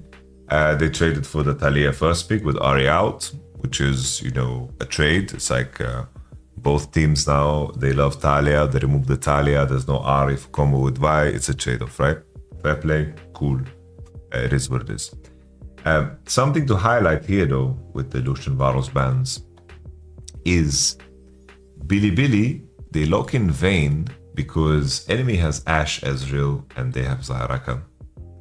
So basically the thought process here from Bilibili and Champion Select is we can pick Vayne because even if they swap, we will have a Zahrakan lane versus Ezreal Ashe that will beat the turret. And they will beat the softer turret. Like the bot turret is much softer, right? Like the bot turret here is really soft until 5 minutes. Okay? So if Ezreal Ashe are swapping into top and K'Sante is here, and they have Vayne with minus farm and K'Sante with minus farm, even though that this is more beneficial for K'Sante, right? Even though it's more beneficial for K'Sante, they are happy because it's going to be more beneficial for Zahrakan. Because Zahrakan scale really fucking well, and Ashe and Ezreal don't get to enact the hardest part of the lane phase. So basically, they are picking Vayne because in a lane swap scenario, Zahrakan also get value. In a scenario where Vayne is going to have a lot less value. So it's a trade-off, right? So who are the happiest in the lane swap? K'Sante and Zahrakan. They are the happiest. Ezreal Ashe, not so much. Vayne, not so much. Right? They need level 3 advantage. Vayne needs fucking gold. Right? Just needs gold to carry. But okay. Okay, we get that. We finally get the lock. Another thing to what I want to say about Bilibili as a whole is they're playing a lot of champions that they don't usually play. Like this lineup here, these are not champions that Bilibili play often. Fucking Azir, okay, Azir Knight is not something to hang in the Christmas tree. Vayne, first time career Vayne for Bin, and then Zaya for Elk is not something that they play super much. And the question is, you know, you can ask yourself, are they testing shit or are they just simply, you know, are they simply just, maybe they just have low depth? Because even in that game 5, I think that there is 2 crucial mistakes that PSG did in draft. That was their 4-5 bans and not picking K'Sante on 1, 2, 3. Those were the most crucial picks. Because they banned Corki and Asol versus fucking Knight. And that ain't it. It really ain't it. Anyhow. PSG adapt to the Zahrakan lock-in. I will show you something funny. When they are discussing the K'Sante pick. Because Kaisa, it's not just Look the at Vi, Medicam. get on Gengia. Sejuani answer into the Vi first. Renekton. We already highlighted it's his most Look at played over his Medicam. career. A 70+% I think win they were rate showing on that here. champion. He is absolutely obscene on this pick, and when you've already got the Zaya on that side, I wouldn't want to be betting Woody. But you could go for Zeri Lulu, say, look, we're happy to take the Lulu into the Rakan. Is a counter matchup. You see, he's counting that he has 3 ADs to place. He said Kaisa, Zeri, and then I don't know what the fuck else he said. But he's counting ADs. I can drop. Yasuo, Yon, Lulu AD carry, Vayne AD carry. Alright, let's jump into the game. You know, the key thing here is just, in my mind, I did think that blue side and the red side is better. I think that Vi Rakan just scaling wise can really deal with the carries. And I thought that that would be enough. I thought that K'Sante would not have an easy time with Vayne existing in the game. And if Vayne just isolates herself to actually beat on K'Sante, it will be good. But I have to say that Maple did a fucking crazy, tremendous job. Maple played really fucking good. I know everyone's very high on Betty and how he played, which is fair. Betty played a fantastic series. But Maple, I think Maple, besides that Nico game, had a fucking insane series, by the way. I think he played really good.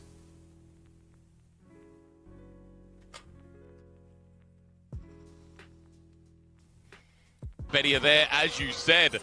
Because even like Maple and with the poke and the range, really smart. Bin's now going to think of an option. Both junglers do here deal with the. An issue here for Bin as well is that he's not running TP. Maple has always been good. If you watched him in like North America, I don't think he was that good. I didn't think that he was that impressive either in the PCS. I think this is like fantastic from Maple. Got to get out of there. Is he sticking around? He's trying to soak it. All right. How long can he last? Alzi had managed to steal enough XP to be level 2. They of course need to dive him. They crossed and Ezreal is hitting turret. Very important detail here is that Vayne doesn't have TP, which really makes him a lot weaker in the lane swap. Maple was mediocre in LPL too, agreed, yeah. He can't TP top to punish a Sejuani and Ashe that are roaming. He can't. So if Sejuani actually did defensive maneuver, it would have been a lot better for him. But Junjia is one greedy motherfucker, meaning that he took three bot side camps to abandon his K'Sante, and then he crossed here to take enemy top side camps. So it means that the Junjia can land on like 36 CS versus fucking 20, you know, even 16 if that's the case, you know. Like here, if Junjia gets to clear, he's super far ahead, but you can also do shenanigans where you defend with Sejuani if that's what you want to do. Here I think Azi really smurfed the E, like his E is really good, but I think his W is just not good. He needs to just hold W longer, use bone plating, pop your potion, biscuit, take it easy, you know. But him using his W allows the enemy to reset very easy. And now he has no spell, and his ghost is not gonna save him from anything. Once again, the key difference here is that Vayne can't TP top, and Woody has all the free time in the world. Bilibili find a little neat solution in the fact that they send Azir to TP top, because look how much minions he's losing. Vayne no TP is such a big problem. I feel like you fucking adapt to this. Can't you play like Ghost? Can't you play Ghost TP? I don't know, it sounds fucking bad. I don't know, like Ghost is so important on Vayne. Giving up that. I think at this point, just fucking don't pick Vayne, no? Just fucking don't pick Vayne. Vayne is a piece of shit, man. Oh. Zeus is a fucking outlier, man. Zeus doesn't even want to play Vayne in a lane swap meta, man. Vayne sucks ass, man. Anyhow. Vayne gets a kill at least. Rakan opens on mid, Zaya goes to bot. Here, I don't know why Vayne doesn't just match bot. Why is Vayne going mid? Why is Azi not pushing? Like, this macro is so bad from Bilibili. Like, Azir should be pushing this wave. He was on it. Vayne should go bot. K'Sante's on the wave. Zaya go mid. What is that, man? What is that? How Genji managed to make the Vayne work? Fnatic just ran it down bot lane. That game. That game 3 had nothing to do with the Vayne. Vayne had the freest game of their life. That game was over bottom side. Before anything mattered, you know.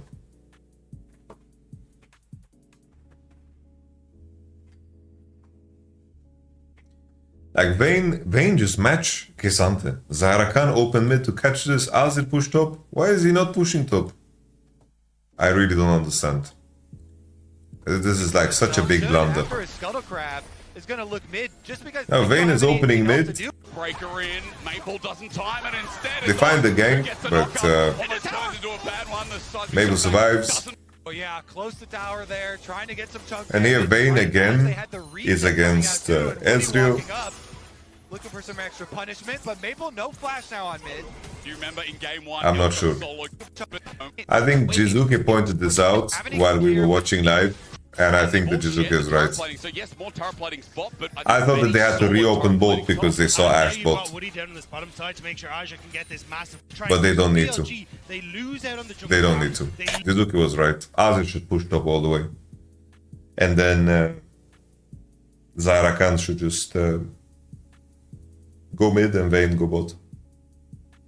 Lose out on the wave This is such a big loss here for Bilibili. PSG talent are setting themselves up nicely. Look at the lane assignments that they get in the end. They have Vayne and also do you remember in game one, Elk got K'Sante can't get dove, it was game one, where he while was Vayne can't push out. just took him out. Vayne is going to be relatively okay here in this top Vegas side. like I was going to forward. say, yeah, you can get those silver bull procs, you're going to be fine. Betty going to look to try and play range and poke. Woody now on that top end, though, is a little bit dangerous, which is why Bin not really sure what he's supposed to be doing. Looking for the reset here, but that could be another wave lost to the tower here for BLG. Covering here to make sure Aja's going to be able to... So Ozzy can't get dove and Vayne is not farming. Around Stop the resets here. in mid is able to get his offside. Remember, people at home, they're going to be looking at this, be like, yeah, PSG don't have much. trap there. And now Ezreal and Ash base after ZahiraKhan and they can just choose. But Knight in mid lane going to come back the same time that Shun is able to collect those. I mean, if that one had gone stolen away too, that would be level 6 for the Sejuani. Yeah. Elkin on, finally going to have to push topside. Remember, people at home, they're going to be looking at this, be like, I like the reswap into the Vayne side again. Yeah, Shun didn't even Ozzy is fucking level 6, man. Look at this chat, man. Fucking 1v2ing them, bro. Whereas Bin just kind And Bin once again not farming. He can get dove. Condemned down, but permafrost glacial prison. True shot barrage. Woody's range, any flashes. Gets the 3-minute sequences. 3-minute sequence of PSG completely outplaying in the lane swap. Bin walking like that, man. Like, by the way, like Bin could get Sejuani ulted 50 times. Like, what the fuck is he doing? You get Sejuani ulted 80 times here. He would have to flash and then he would die anyway, you know? True shot barrage. Woody's range, any flashes. Gets the kill and jeez. At home, it's late for a bottom lane turret. It's a low economy. Really bad play from Bin. Especially in the hands of Aja after he had such a good game for PSG earlier in the series on it. And Bin here on the fasting Vayne gonna have a bit of a rough time as Aja's kind of low Is he now. gonna die? Close to feathers fly. Elk overzealous. Aja gets out. The biggest problem I've had is that most I don't know, from form, which is very hard to judge, from form, because T1 played against fucking Astral and whatever. Like, T1 look... in favor of PSG talent. Honestly, T1 against Astral look kind of goofy too. That's They need to reset. Who fucking knows for this tournament, man? So at the moment, I think Void Grubs will belong to Time for jungle. Let's not forget. It's like Ozzy has managed to get so fat, they didn't buy Berserker Grief, man. And it's not just the fact that they have these experience leads for top and for jungle. It's that also a game for PSG earlier in the series on it, and Bin here on the fasting. It's kind of nuts how much time Ozzy has bought here. He uses his HP as a fucking resource, man.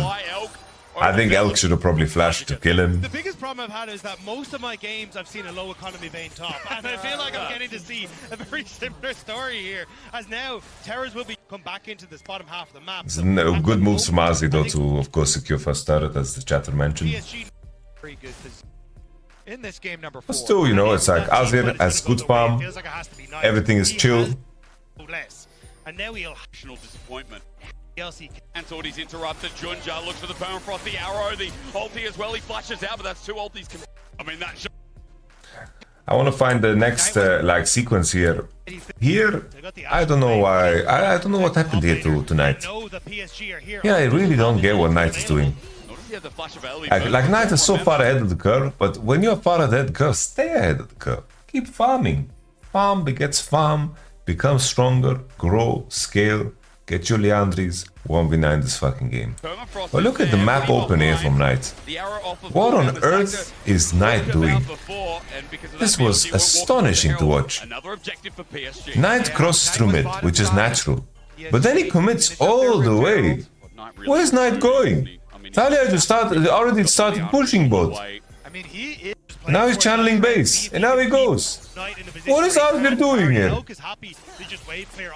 They're trading side against Rift Herald. Azir is so strong, they could match him to bottom side. They have Vi, but instead Azir is fucking masturbating. PSG for top side. What is he doing? For BLG. I couldn't comprehend this. You usually get And now he finally way TPs. harder. Like, this is such a macro disaster here from Billy Billy and Knight.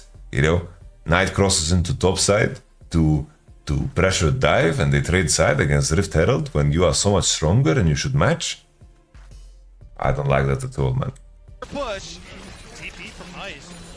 Like, he's fishing, but he got spotted 8 times. And now Knight finally gets angry. Like, he's lucky. He's lucky that, like, Maple misses W, you know? He just straight up misses W here. Like, he just dies here without Junjia dying. This 2-minute sequence here from Knight. Well, crazy token mapping. Not enough damage, they all come in. Junja about But nobody's gonna is the 3-0s that needed to be forced back lead. Let's see. And now suddenly, you know, like, the lead that Knight had is just not quite the same. could be in trouble. He's trying to dodge everything. He's got double summoners available. G with their gold lead. I don't like here Elk, just not in tune with his teammates. Like, he decides to hit the turret here.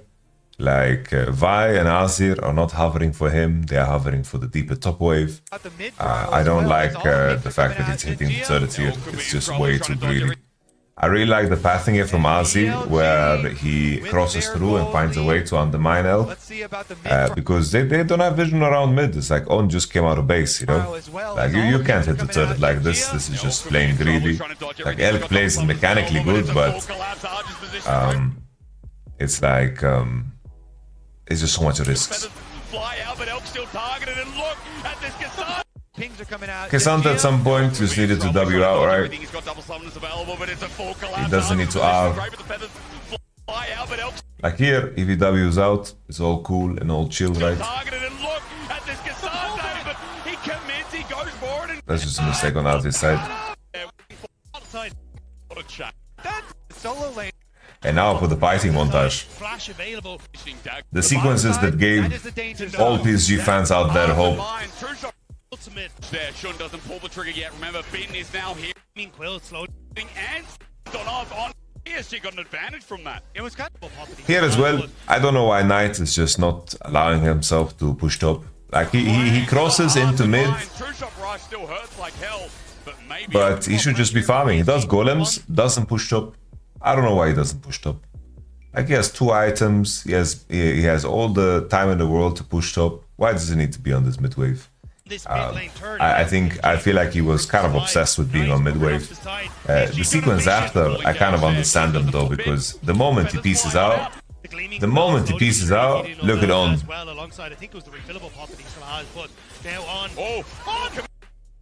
Look at On. The moment Azir goes top to farm, he just fucking snap engages on the Ezreal. This is fucking hilarious to me, bro. Quickness there, he just flashes mid-point range as the feathers fly on out. BLG getting antsy. PSG got an advantage from that. It was And Azir was not allowed to push top still. Knight was heading up to top lane to get that. They're trying to take it through it. Bin zones on off, tries to take the fight himself. Flash on off, on does get the knock up here from that. It was kind of But for PSG, Yeah, Bin Vayne kind of left things to desire. I will not lie. they have the engaged mid and he heads right back. Weaver's walk great though, zones on off. On does get the knock up here as Knight hits on the side, but for PSG they're so scattered. Health bars are good as under turret. that top wave. But I think if Vayne just selected Talia here from the get-go, like, imagine he just goes on Talia now, you know. Talia has no E, you know. There's no E, he could have hit Maple a lot more, he could have E'd him towards his team, like, he could have done so much here. Then later, he could just switch target to Cassandra, like Bin. Vayne is just going for people that don't matter and gets volleyed and slowed. Then he tumbles in here again to hit Betty. Zones on off, tries to take the fight himself, Ew. flushes away. It's the final hour, but not as you'd expect. Condemn out. Been lucky to be alive somehow, some way. Everybody in this game is getting so antsy Not sure right what now. Vayne was already an ult when we saw him the first time. Hope from Knight makes us look another When does way. the ult? Junja takes a bit.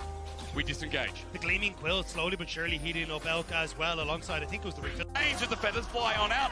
BLG getting antsy. PSG got an advantage from that. It was kind of I was just looking at Ben here. When does he ult? was heading up to top lane to get that top wave, but then they have the engaged mid and he heads right back. Okay, ults the momentarily ult. On doesn't get the knock up here as Knight hits on the side, but for PSG they're so scattered. Hellfire's a good. No, its position is fine. Its position is fine. Zones on off, tries to take the fight himself, flashes away. It's the final hour, but Ben plays that pass fine. Positionally it's fine. I think it just chooses targets wrong there. Clearing both of them out. Gonna force the face check. And that's it. that arrow around. Elk gets poked here by the Ezreal as Betty's damage can't be understated, but they're in Dragon River. Maple can get so much value as soon as this ultimate's up because Bin can't reach. Here the issue is just that Vayne has no TP and she's catching a bot wave. Like, at some point, if Nashor is what you want to target, you just need to have Vayne on the right side. It makes sense to be the one with Vayne on bot when you want to create a circumstance when you contest Drake, but here they can't contest Drake anymore, right? Like, On gets chunked. Maybe we can take a step back and check like Vayne bases and opens on bot after losing Flash and Ghost. And then there's a TP on the wave that Maple does, which allows him to get prior on the wave, which makes Vayne... Like, this TP on bot just secures his Drake. I like it. Bin with no sums can't put pressure on Talia. And Vayne now catching, she doesn't clear minions for shit. And again, because they invested... I'm just looking at this, if there was a timing where they could have sent Vayne into top. Because like this Nashor start just doesn't work because they have a Flash Ghost Vayne or like a TP less Vayne. Because if Vayne is here for some reason already hitting, like they kill this in no time, right? I like that PSG don't do Drake and they just walk 5. I think this is better than leaving one person to do Drake while you contest, because the enemy can easily just snap engage and find outnumbered fight, right? But this edge ult just hurts way too much. It's like the way this Nash pit is created is 4 SG ults, and after this, like the position, like Billy is just completely fucked here. They need to run. There's no fight. There's no nothing. Like on just straight up dies here. Nash spits on him one more time.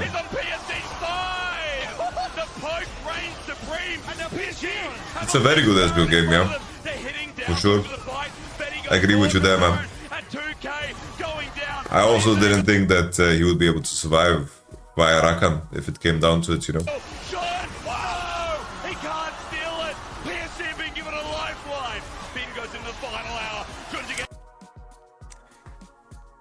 This also, like, this is quite unfortunate for Knight. I think he plays this quite well. Like this frame here, can you tell us why Ezreal is good here? Xayah and Azir both have pretty poor interaction with Ezreal. Ezreal has very high range and they don't have easy ways of actually breaking onto him. Azir can't engage on him, he has a very useful dash and he can just outrange them generally with his Q and his poke, you know? Just high mobility, long range, deadly combination, you know? And also the enemy don't have like some mega frontliner. They have Vayne, Vi and Rakan, so he's a lot more free in his itemization. Like currently Ezreal, his biggest issue is that last whisper items just suck ass on him. Before he had Cyrilda, which was a very solid item, but even then, you know, Ezreal is a champion with a lot of mixed damage. So pen items are just not the greatest on Ezreal, especially now. So, we have this fight. I think Billy didn't need to like extend it so deep. I think the Nash start in the first place with Vayne being so out of position is very bad. And then this play from Knight, honestly, is pretty solid, but I think that Maple's flash is just really fucking good. Really, really fucking good. I wonder if he could have dashed further with the EQ. Let's see. He couldn't have. Why do they have Vi then? Doesn't Vi want to engage dive? Well, the thing is, you need to have tools to pressure carries. Like, I think people often make this mistake that a comp needs to only do one thing. So like, oh, if you have an engage comp, you should only pick engage. It's like one champion is enough to reshape the potential of your composition. Your whole composition doesn't need to counter. Like your comp is made by individual champs, and the individual champ can make the comp. Like if I pick 4 engage champs and then I pick 1 poke champ on 5, then my engage champs, they serve a different purpose. Maybe they can hold their spells, maybe they can CC for me, like Vi holding her ult, or Vi having ult to deliver Rakan. It's like Xayah wants to have engage tools, right?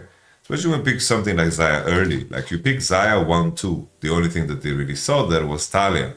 Xayah is not good into Talia per se, but they are doing it to line up the Rakan on 3. That's it, right? So,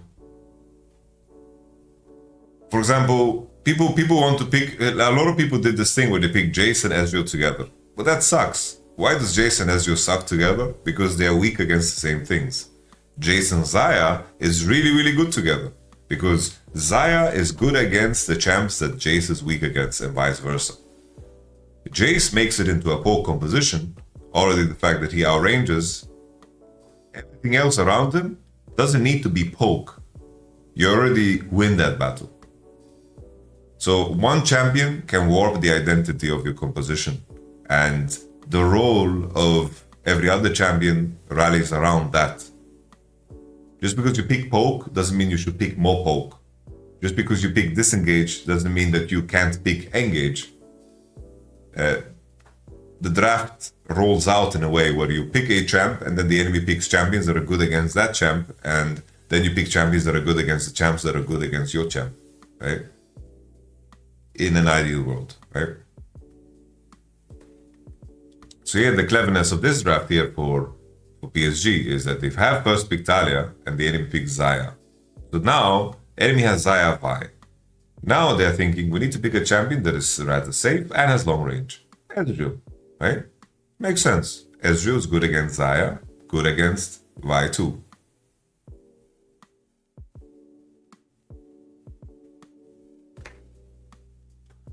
The scaling and the impact of a champion is always relative to all the other 9 champs.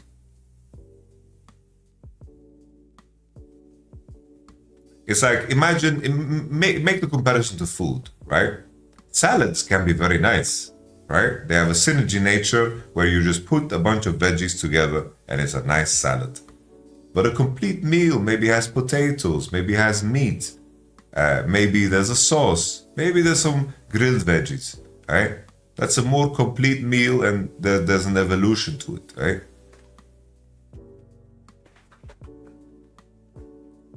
Hit, Knight, ulti, hits 1, hits Woody. He may have saved the game, but he's poked out 2. The rage insane. Betty, still winning the fight. Arcade shift, insane. Oh. Betty, goddamn. Betty, man. Poked out 2. See if he can give it a lifeline. Finn goes into the final. Why are people drafting full-on dive, for example, then?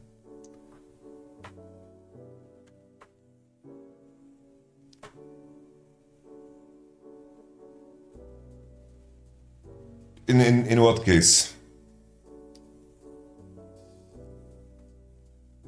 I think engage tools. I think the difference with engage tools is that they are quite universal, right? It's like No. It's a fair question, right? The first thing that comes to mind is Camille Galio Kaiser, right? That's a fair point. It's like this hasn't been played in a very, very long time, but let's entertain this conversation. The main thing about Engage is that it's quite universal, right? It's like Engage can be used on other Engage champs, it can be used against Poke champs, it can be used against mages, it can be used to break through space. So Engage tools, also they can work both ways. Engage tools can also be disengage tools. Imagine Ornn. Ornn has an engage tool in his ultimate. But the easiest Ornn ults to land are the ones when the enemy comes into you. Whoever needs to force first usually needs to pay a price to force first. So theoretically, you pay a price to get to the engage. You use some spell, you use some flash, you use something to go, right?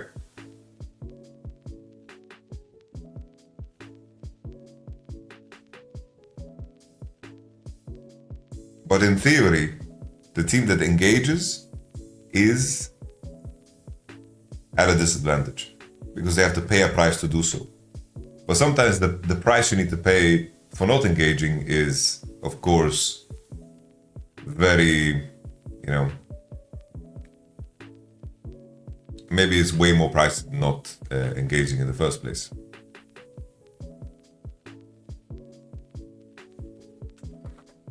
We continue. So this fight was gorgeous, right? I think from the point of view on Bilibili, I was surprised that he even wanted to fight in the first place. I think that Knight plays as well, bro. It's just that Woody flashes, Betty E's. It's like Ezreal is very good against Azir because Ezreal, of course, doesn't have that pressure onto him. And Maple does a very nice clean flash, while Knight is trying to create space here for Bin.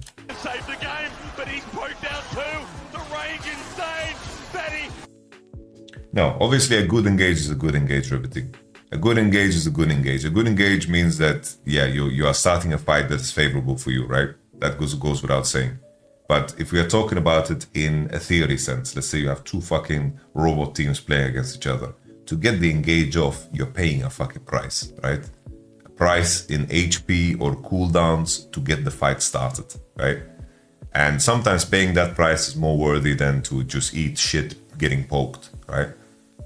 Obviously, a good engage, capitalizing on mistake, we are talking now like beyond theory. We're talking about like what happens in game and how good you read information that the enemy gives you in terms of the opportunities, which is of course sometimes an engage costs no price because the enemy just eats a fucking Blitzcrank cook for free, right? There's no price there, and a good engage is a good engage. A good engage means a favorable fight is starting for you, right? Betty is fucking mean and clean here. I just think that Maple does such a good job here too. Like Maple does such a good job too. That's why I wanted to highlight him out. The E placement, bro. Like, this is cold, man. I think that straight up.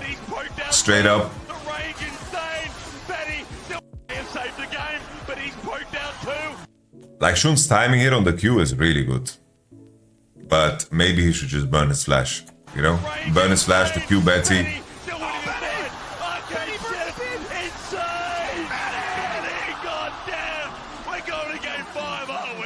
Like they're screwing Betty because Betty's playing good. But I think Maple is fucking smurfing here, man. Like Maple, just pay attention to what Maple did here. I like to give props to the people that don't get props when they deserve it. Like Betty's getting a lot of props. I don't need to fucking fellatio him further. Maple really is playing fucking good. Like Maple is completely smurfing it. Keep in mind, the Ezreal ult damage. Remember his first Ezreal ult? That counts here. His first Ezreal ult did like 1.5k damage, by the way. So like damage wise,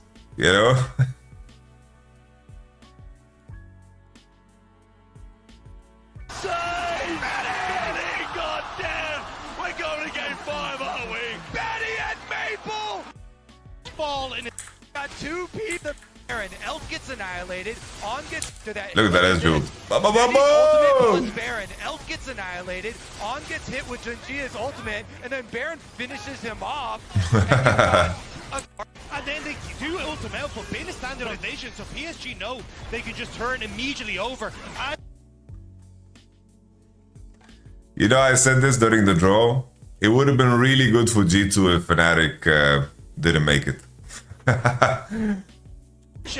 Maybe FlyQuest wasn't so bad after all. No, they were really fucking trash. Quite get the distance he needs onto Maple, so that then Maple able to get the damage down. And watch Betty. This is a masterclass. Gets the damage onto Shun, flicks back into Elk, turns onto Bin, and just barely, with Maple's help, is able to finish off the Bin. Maple, those rocks. You don't believe in G2? In what way? I don't believe they are gonna beat so close to getting that kill on T1 tomorrow. But they chopped them down. My goodness. Power plays already brought up 3K. That was a FlyQuest couldn't even see us against an empty lane. That's for Team Liquid. T1's gonna fuck the G2 tomorrow. The smite fight had already taken place. I hate to say it. I root for G2. I want G2 to win, but I think G2 is going to turbo fist them. Here, Betty joining the team again. Him and Maple, I'm like, screw. But who knows? This Talia wall is also gorgeous. For me, like, I don't know, like, I thought Maple is my guy this game, bro. Like, look at that wall, bro. Look at that wall, man. That's a crazy wall. And Maple deserves way more props, man. Managed to get some summoners again, and that key. And it's these massive ultimates that are hitting onto key targets. And look, Elk doesn't really blow anything, but it will be the bot lane tower that's going down. It's more. Trying to come in late. You have one there too. Wait, teleport is deep. I mean, you might have set it up. You're right, but they turn instead. The cease and desist runs on in. Elk doesn't have the ulti. Burn before Arja behind enemy line. Delph been abandoned. Knight may have saved them. It's a weird thing, right? Because it's like Bin was so out of sync with the game. It's like Bin was never allowed to push waves, and it takes a lot of time. I think the T1 do this a lot better, where they really nurture Zeus to create space for him to farm and fight around him. But you see that Bin is always limping into fights. He's always limping into fights, or he's not there. It's like Elk has the biggest balls, and he wants to make sure that the enemy can spell him. And so every time Elk and On, they want to contest the mid wave, but fucking Bin doesn't get a chance to breathe. He doesn't get a chance to breathe at all. The play though, just separates us. Now for PSG, you can see Woody and Maple's damage can't be underestimated. Elk is down and Bin's now only come in late. The final hours of his veins. As Arja's still switching up. Watch Bin, the man we didn't talk about the whole game, is cleaning it up. Onto Maple, he kites away. PSG still has the member advantage, but On and Bin are running for their lives. They're trying desperately to get away. Judges to follow the ult. Hit Bin. One up, but onto Bin, they can't finish the job. The poke's not there. Maple can't get in range. Forward, Bin tries to outplay, gets one, but down he goes. What percent the chance for G2 to win tomorrow? I don't know, like 10%? 5%? Mowed down by Junja, continuously CC'd, so he can't get the damage off until Bin arrives. And that little bit of extra help from Crypt Bloom means that Bin can't turn onto Maple before the cooldown come through. And then the follow forward here, the flash from Woody to pick off both members, with Maple coming over the board as well.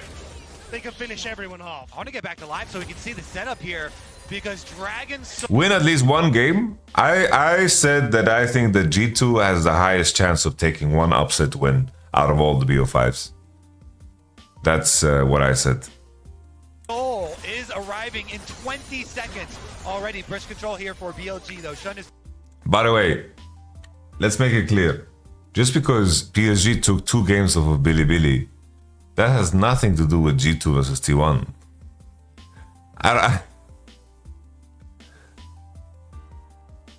The first one in. these Junja. No, rather control wards there. It has to be nice. You have that flash, you have the... But who knows? Maybe G2 are like really cooked, man. Maybe G2. This is your moment to try and show. Maybe G2 are really like, maybe they're boot camp. Maybe they have the best strategies ever. Maybe they're the top dog. Who fucking knows, man? Maybe they're playing Kled mid. Know that you can step up when BLG needs you. Not sure what the fuck Honest doing here, man. In the LPL, step up on the international stage. Trying on court out though. This kid's fucking dry W, bro. No spell, no nothing. PSG have found a crucial pick leading into this game. Grow some balls and support your own region. What does that have to fucking do with it, mate? I know the dogs want cats and one is fucking just a chimp in the chat. Like, I support G2. I want G2 to do well. I want two caps to do well. I want to do make. I'm gonna fucking cheer for them tomorrow. I'm gonna fucking cheer for them. I'm gonna hope that they fucking win. But there's a fan in me and there's a fucking analyst in me, right? There are two different perspectives. Forest Knight takes the Emperor's Divine, or rather, the ulti's there. This is the weirdest Azir combo I've ever seen in my life, by the way. Look at Knight here. Found a crucial pick. Look at Knight. Knight takes the Emperor's Divine, or rather, the ulti's there. He's disengaged on. He flashes. I mean, Knight hasn't found the window. He's caught up. PSG are dropping them like flies. Elk and Ben now getting disintegrated. And that's GG. And the PSG. And that's GG. I think Billy played champions that are very uncomfortable with. I think that PSG punished super fucking well. Like, the key thing for me with PSG, right, is that they can fucking match Billy in team fighting. Which is something that Fnatic couldn't do against Genji, right? They just couldn't. So it's like, eventually you need to face the fucking music. And the music is, you're gonna need to fight to some fucking objectives. And Genji was just way better than Fnatic there. And today, fucking PSG, bro, they fucking individually fucking stepped up. Azi, when they played Kisante, like, they completely popped. But now, game number 5, Billy vs PSG, it's like, they get the biggest, the most Billy draft ever. This is something where even if you the most Billy draft ever. So, man, there were so many people in this chat this morning talking about printing money on 3-0 Billy bets. Yeah, I don't know. Putting money on 3-0 Billy bets is mental, no? Like, the odds, like, people were telling us odds that they were like 117, like 120. Like, why would you ever put money on that, man? Why would you ever put money on that? All right. So in this moment, the key details. Varo's first pick. This moment, they banned Renata. They banned Kalista and they banned Renata. Why do they do that? Why don't they ban Ashe? Why don't they ban Ashe? Nautilus is already out, so Senna is weaker. Why don't they ban Ashe? And additionally, why don't they pick Kisanta on 2? I'm not sure. And then in 4-5, Corki Aurelion Sol versus Knight. To ban Corki Aurelion Sol? My lord. That is troll. Knight doesn't play. Knight has 0 Corki games. And 1 Aurelion Sol. 0 wins. And then you need to ask yourself, right? If you are afraid of champions that are good against Azir, then maybe just pick Santa and drop mid.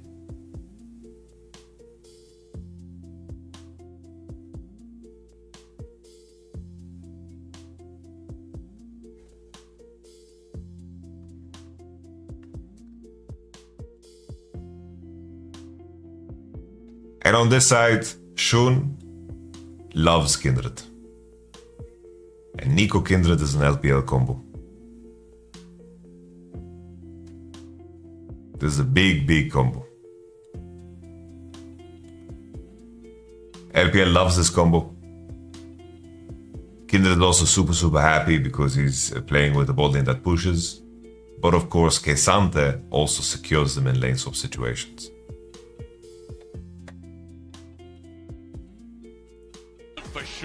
Final pick is Udyr, which I think is perfectly fine. Like some chatters would say, they should take Gragas here. I think Udyr is just as fine.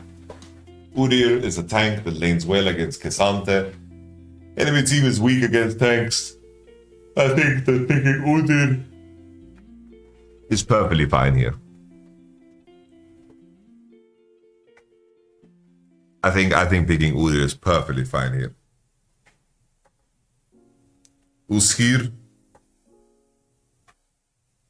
If you're swapping though, does it matter Udyr is good in lane versus Kesante? Well, it's like Udyr is fine in lane swap scenarios too. He's just a tank, you know, he's just a body, he's just a tank. And eventually there will be situations where you do lane against the opponent, right? I do think I prefer Ornn here, and Udyr is not good versus Varus, Ashe, Kindred. I think that in my mind, I think that you can buy a lot of armor and you can not give a fuck about these gems.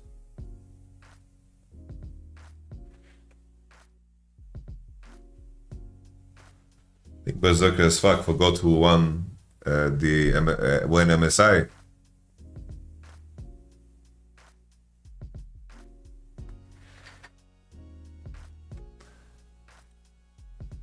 He forgot the RNG winning MSI.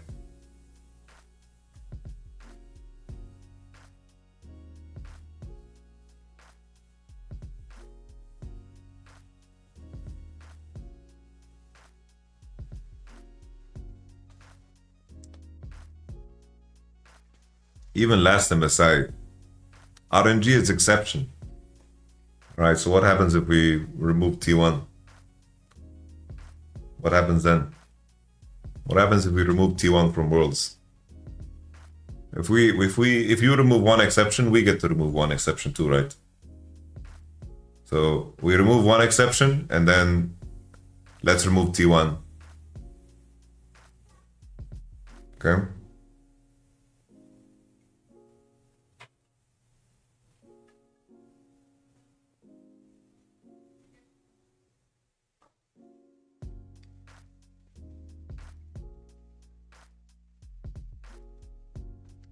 It's funny, Berserker as fuck always comes here and he talks ass. He said that TL is gonna beat top esports.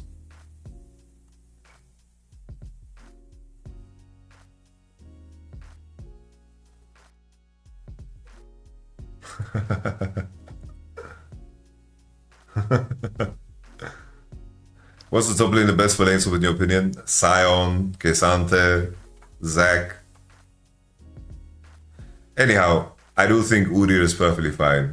I think that like Udyr being weak against Ashe support, like I don't think it, like Ashe support is not good against Udyr in my opinion. I think it's perfectly fine.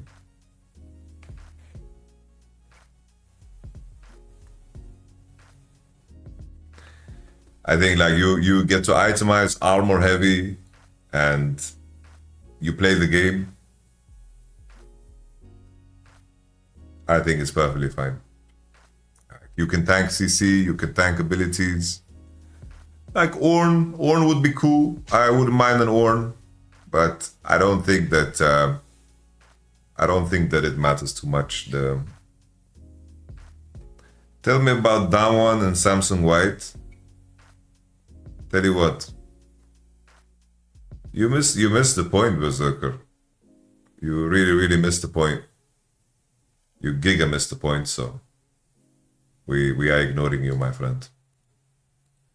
Anyhow, Evlusan, of course, need to lane swap. Azi didn't get the BLG XP, he got in one and lost his entire HP pool for it. Senna Tamkench are not strong in the dive because they don't hit turrets well and they don't dive Kesante well. And here, I thought that diving the Udyr is very optimistic here, like giga optimistic. It's like Tompkins TPs to defend him, but Ozzy is already empowered, you know, and like there are three people hitting. Three people hitting this guy with no hard CC. Like, I think this is the easiest fucking dive to survive ever. Like, this combination of three champions is not good. Like, Kindred is absurdly lucky here for getting the spawn on the mark on bottom side. But all things considered, this is not a bad situation, I would say, for PSG. They managed to get out of the early hard lane phase.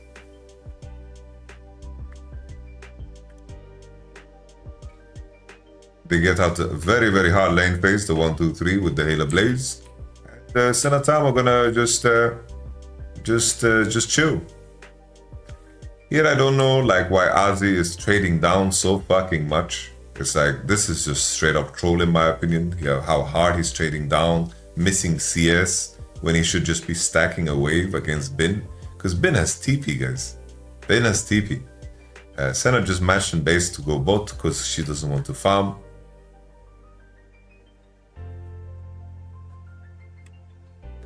And eventually we get to the point where Ozzy is just like proxying past the wave to the beat on Bin. I don't know, like you just elevate the risk of the game by so much.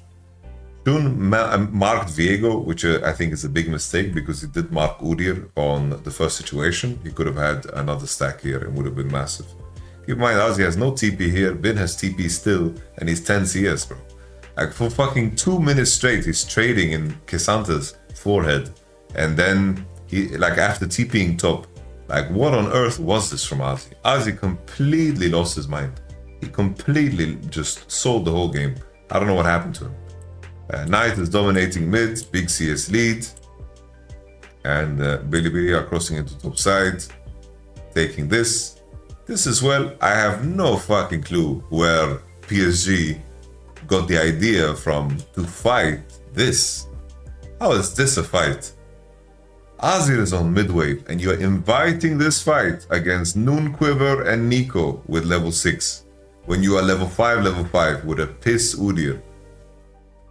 This is mental. PSG just lost the mind in my mind. You know, like this is so close for them just losing the game. It's just that like Shun just doesn't hit Junjia. I don't know why the fuck he's hitting Udyr. Like this is really winning, you know. Udyr should win top, no? Like how do Bin outtrade the Udyr after nerf? The thing is, he's just rotating potion and he was level 5 and the wave, he was just missing, you know? Like they should die here. Like the game should be over here. There should be Mark, there should be GG. I don't know. Like this is so strange. Like where is Knight E? Like Knight just E is dry like that, man. The PSG, like, I don't know, bro, what PSG did here, man. This was just terrible.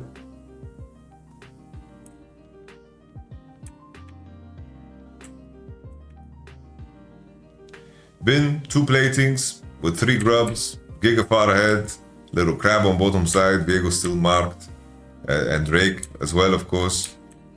And we continue. On, drop some ward for the culture. This Udyr is 1k gold behind, by the way. 1k gold behind he is. And now Shun comes for a little round 2, sorry. And Azzy, of course, dies. Shuna will have to flash. It's very close. Little flash auto. Chew! And that means that Kindred already has Kraken. I don't know. Azzy, those trades that Azzy did, man, when he's completely safe, no pressure at all. That is nuts. So disappointing. Very disappointing. Yeah, Shun again. Like, this is a moment we had this conversation about them being disrespectful or respectful. The fact that Billy back off here, I think that's respect. On has splash. You would have volley in 2. Them backing off here, you can see the mentality is different from game fucking 2 and game 5. You know? They're a little bit more nervous, you know?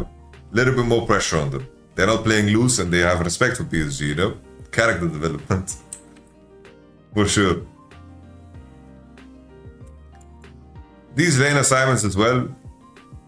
plain and simple, game losing. You have K'Sante into Tam.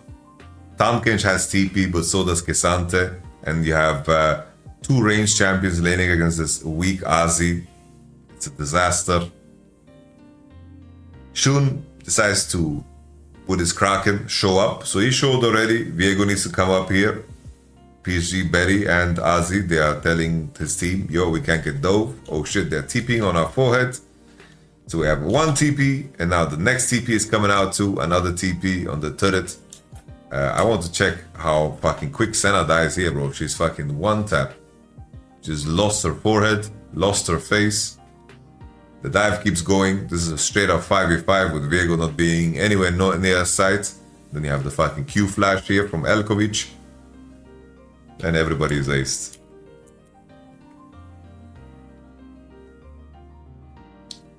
I think Maple should have just fucking stayed under the turret, man.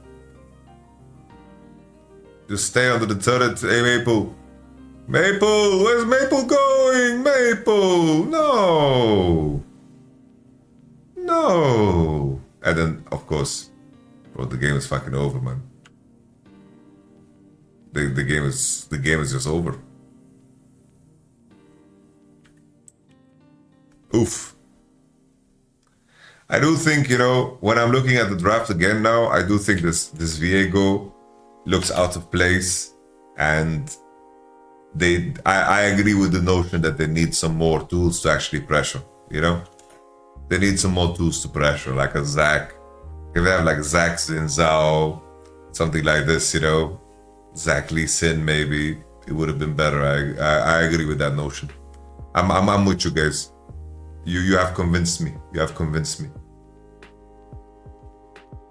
Since I was banned, yeah, that's why I added another champ.